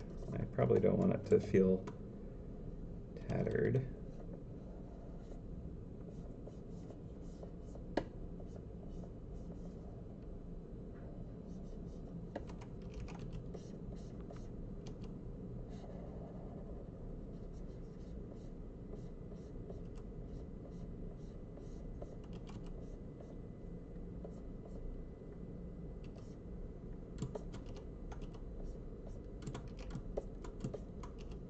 Are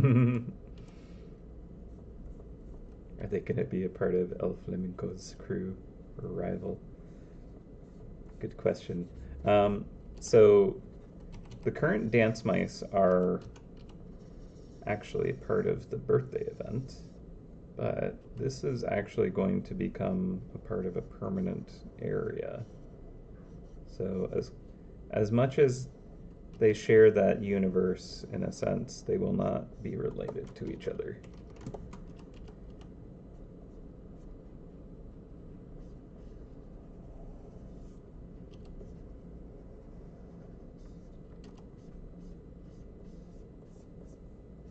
A great question, though.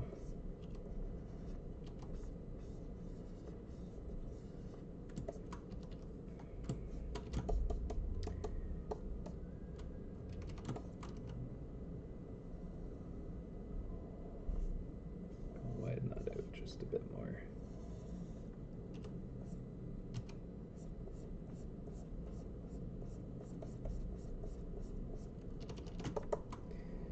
Save.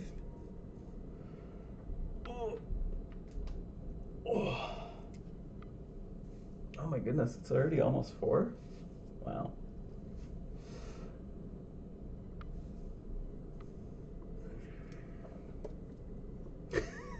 Dance off to save Nadia? I like it. I like it. Got the right idea there.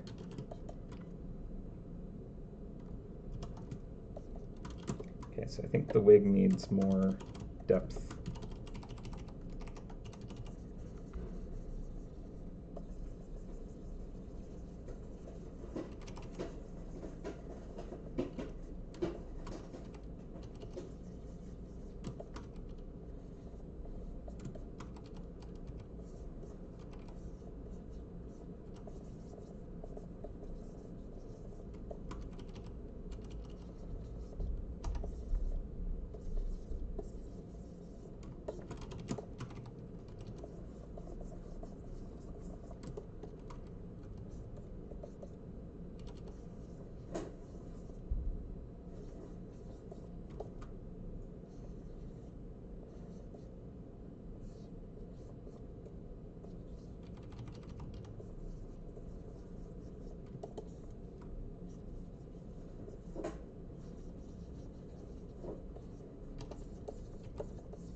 Are we Kevin Bacon?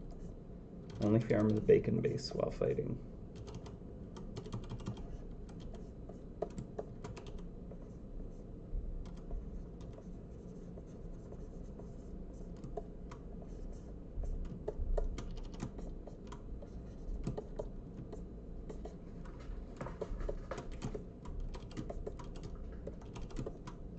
We'll also want to get some highlights going on this crazy wig. Get that like punch of interest and contrast going for it.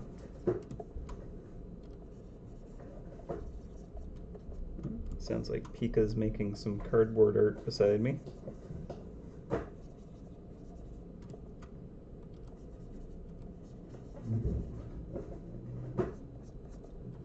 Sculpting the box.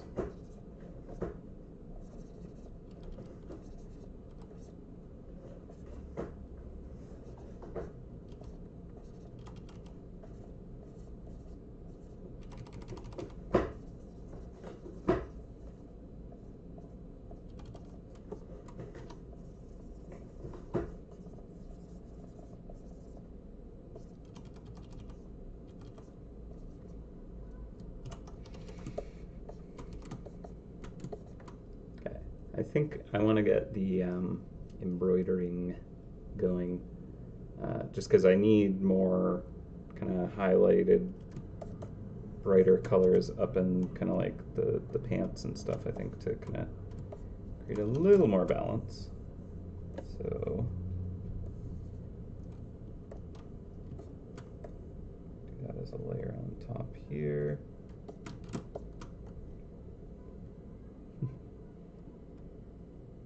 Art of the Dance plus Bacon Base for full Kevin Bacon power. I like it.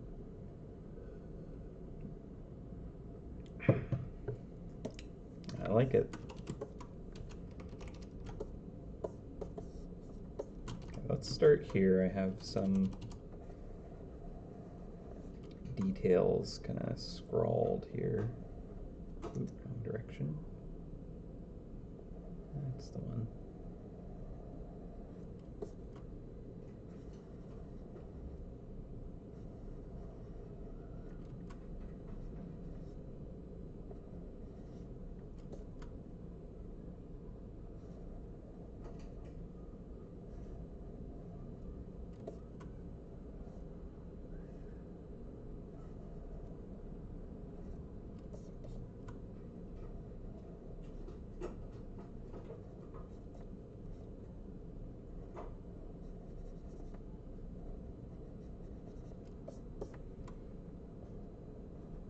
So I think the closer to the cuff region, the more kind of filled in I want the patterning.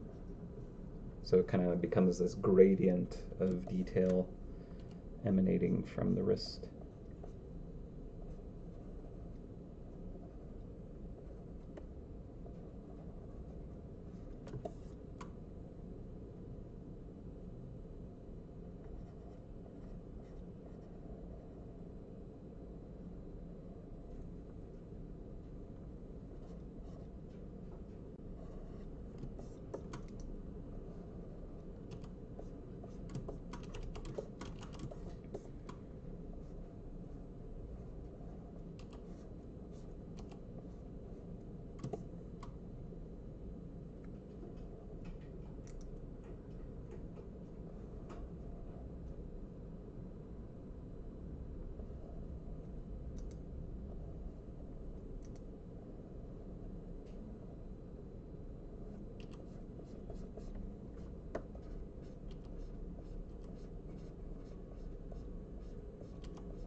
Out of here.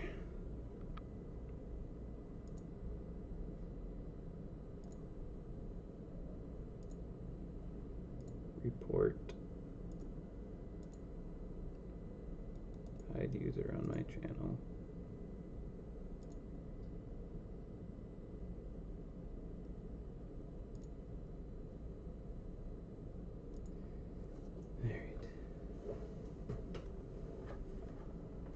It's weird that when I report it doesn't just like remove all the messages for me at least. Maybe it does for you guys. But yeah, just gross bots spamming the chat.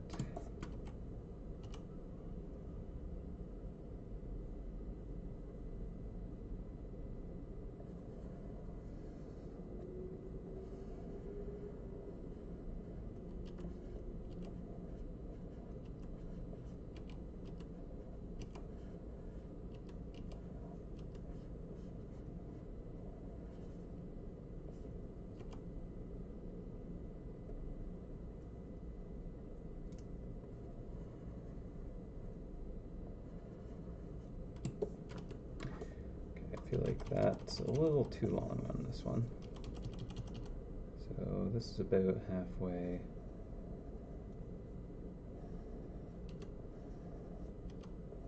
Not that I need these to match each other perfectly or anything. That would be getting a little too tedious with details. We can't let good enough get in the way of perfect, right?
managed to get a piece of food out of the feeder.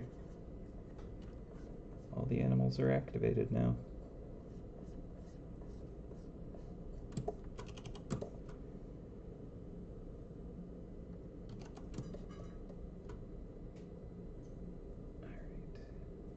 Alright, so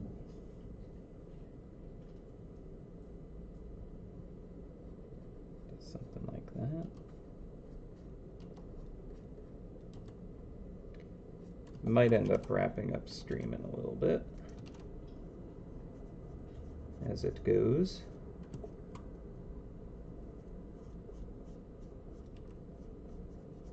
So I think I need to like take a walk. The fumes are just not pleasant. It does seem to be just not airing out. So getting some fresh air would probably be quite nice for me right now.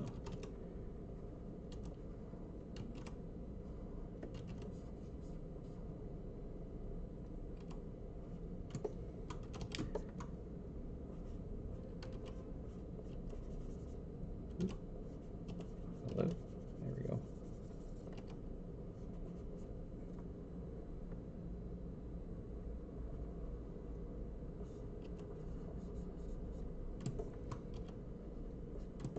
Yeah, I kind of want to get that level of detail on like the pants too, because you can see that that kind of takes what was quite a dark tone and makes it a little more mid-tone. And thanks to kind of the detail getting kind of like thinner the further out it gets, it does create a little bit of a gradient on the fabric in a way, which is kind of nice.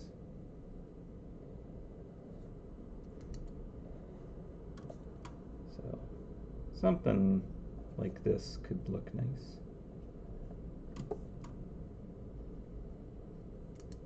And I still want to add like a little more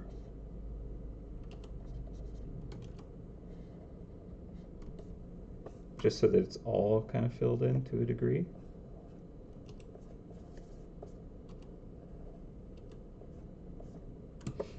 Yeah.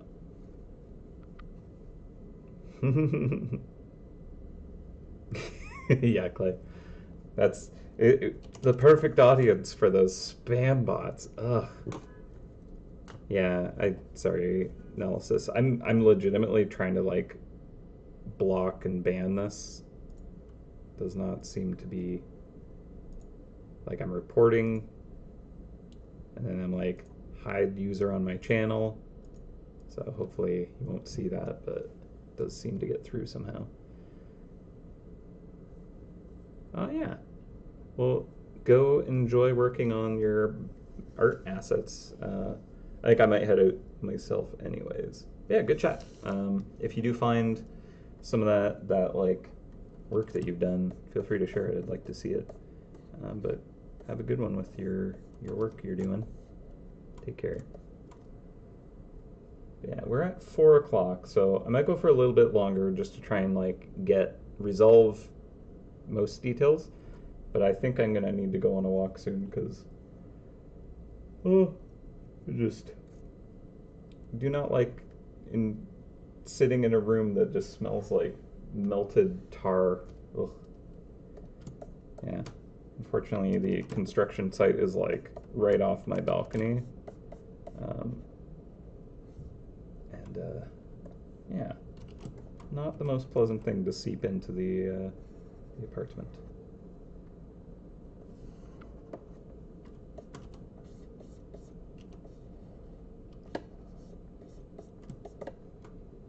Yeah, that's been fun.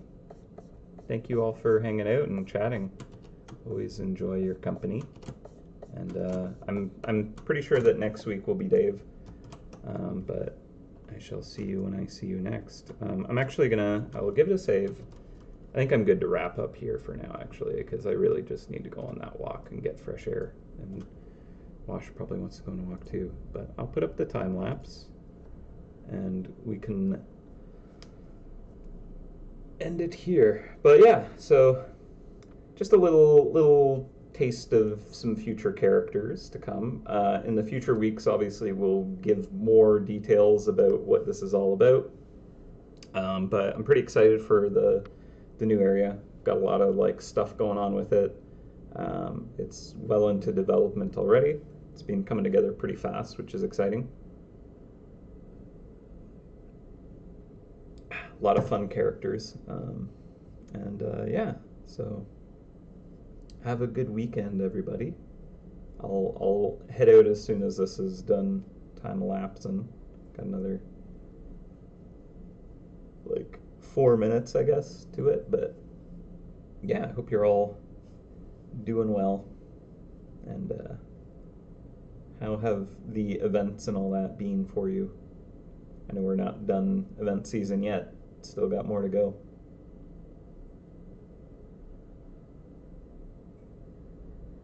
Yeah, this was a tough one, but I feel like we figured out some good stuff. I think there's still like some legibility stuff that I can improve on it. And like, I don't feel like I've pushed the shape language as far as it could go.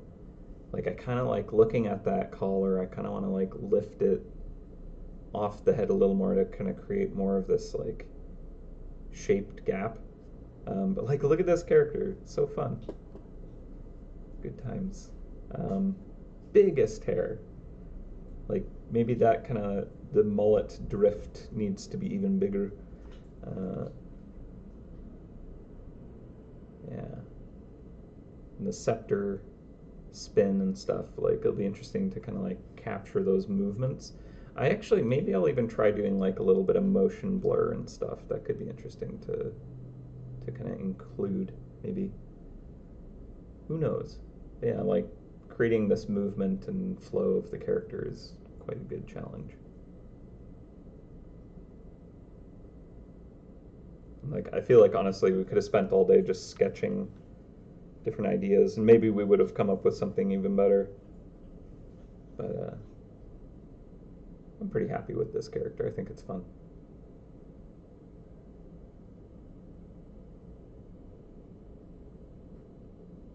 Oh, and I'll share the Larry link again, just in case anyone missed it. It'll be in the chat.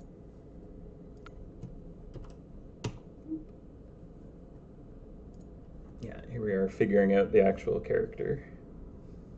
The sketch.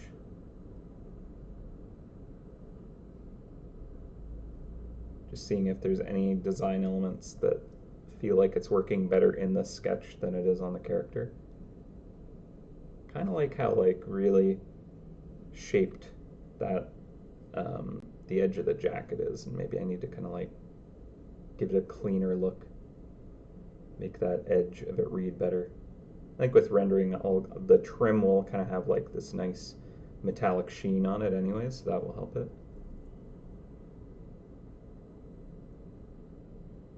Thank you, Jade. Yeah, I appreciate that. But yeah, it's true, like the shading just does take it to a whole other dimension, right? It is pretty important.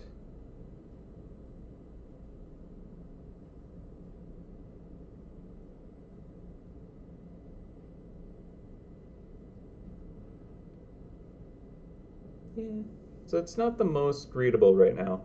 That's my main concern, is like, because we're already dealing with like an upside down character, it's kind of already going to be like a little bit like you have to look at it. So I think I need to punch up ways to draw the eye to the correct things. So I think the base of like the ruffles, the like the neck covering, that's tighter together and there's like more contrast above it, and maybe actually the hair in general needs to be darkened more to kind of like draw the eye to the face properly, and then just have them like more of kind of like an overall gradient to kind of smooth it out a bit. I think that could help it.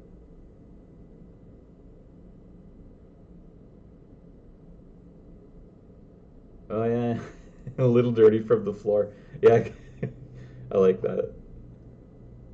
Stuff stuck in the wig. It's a little burnished on the top.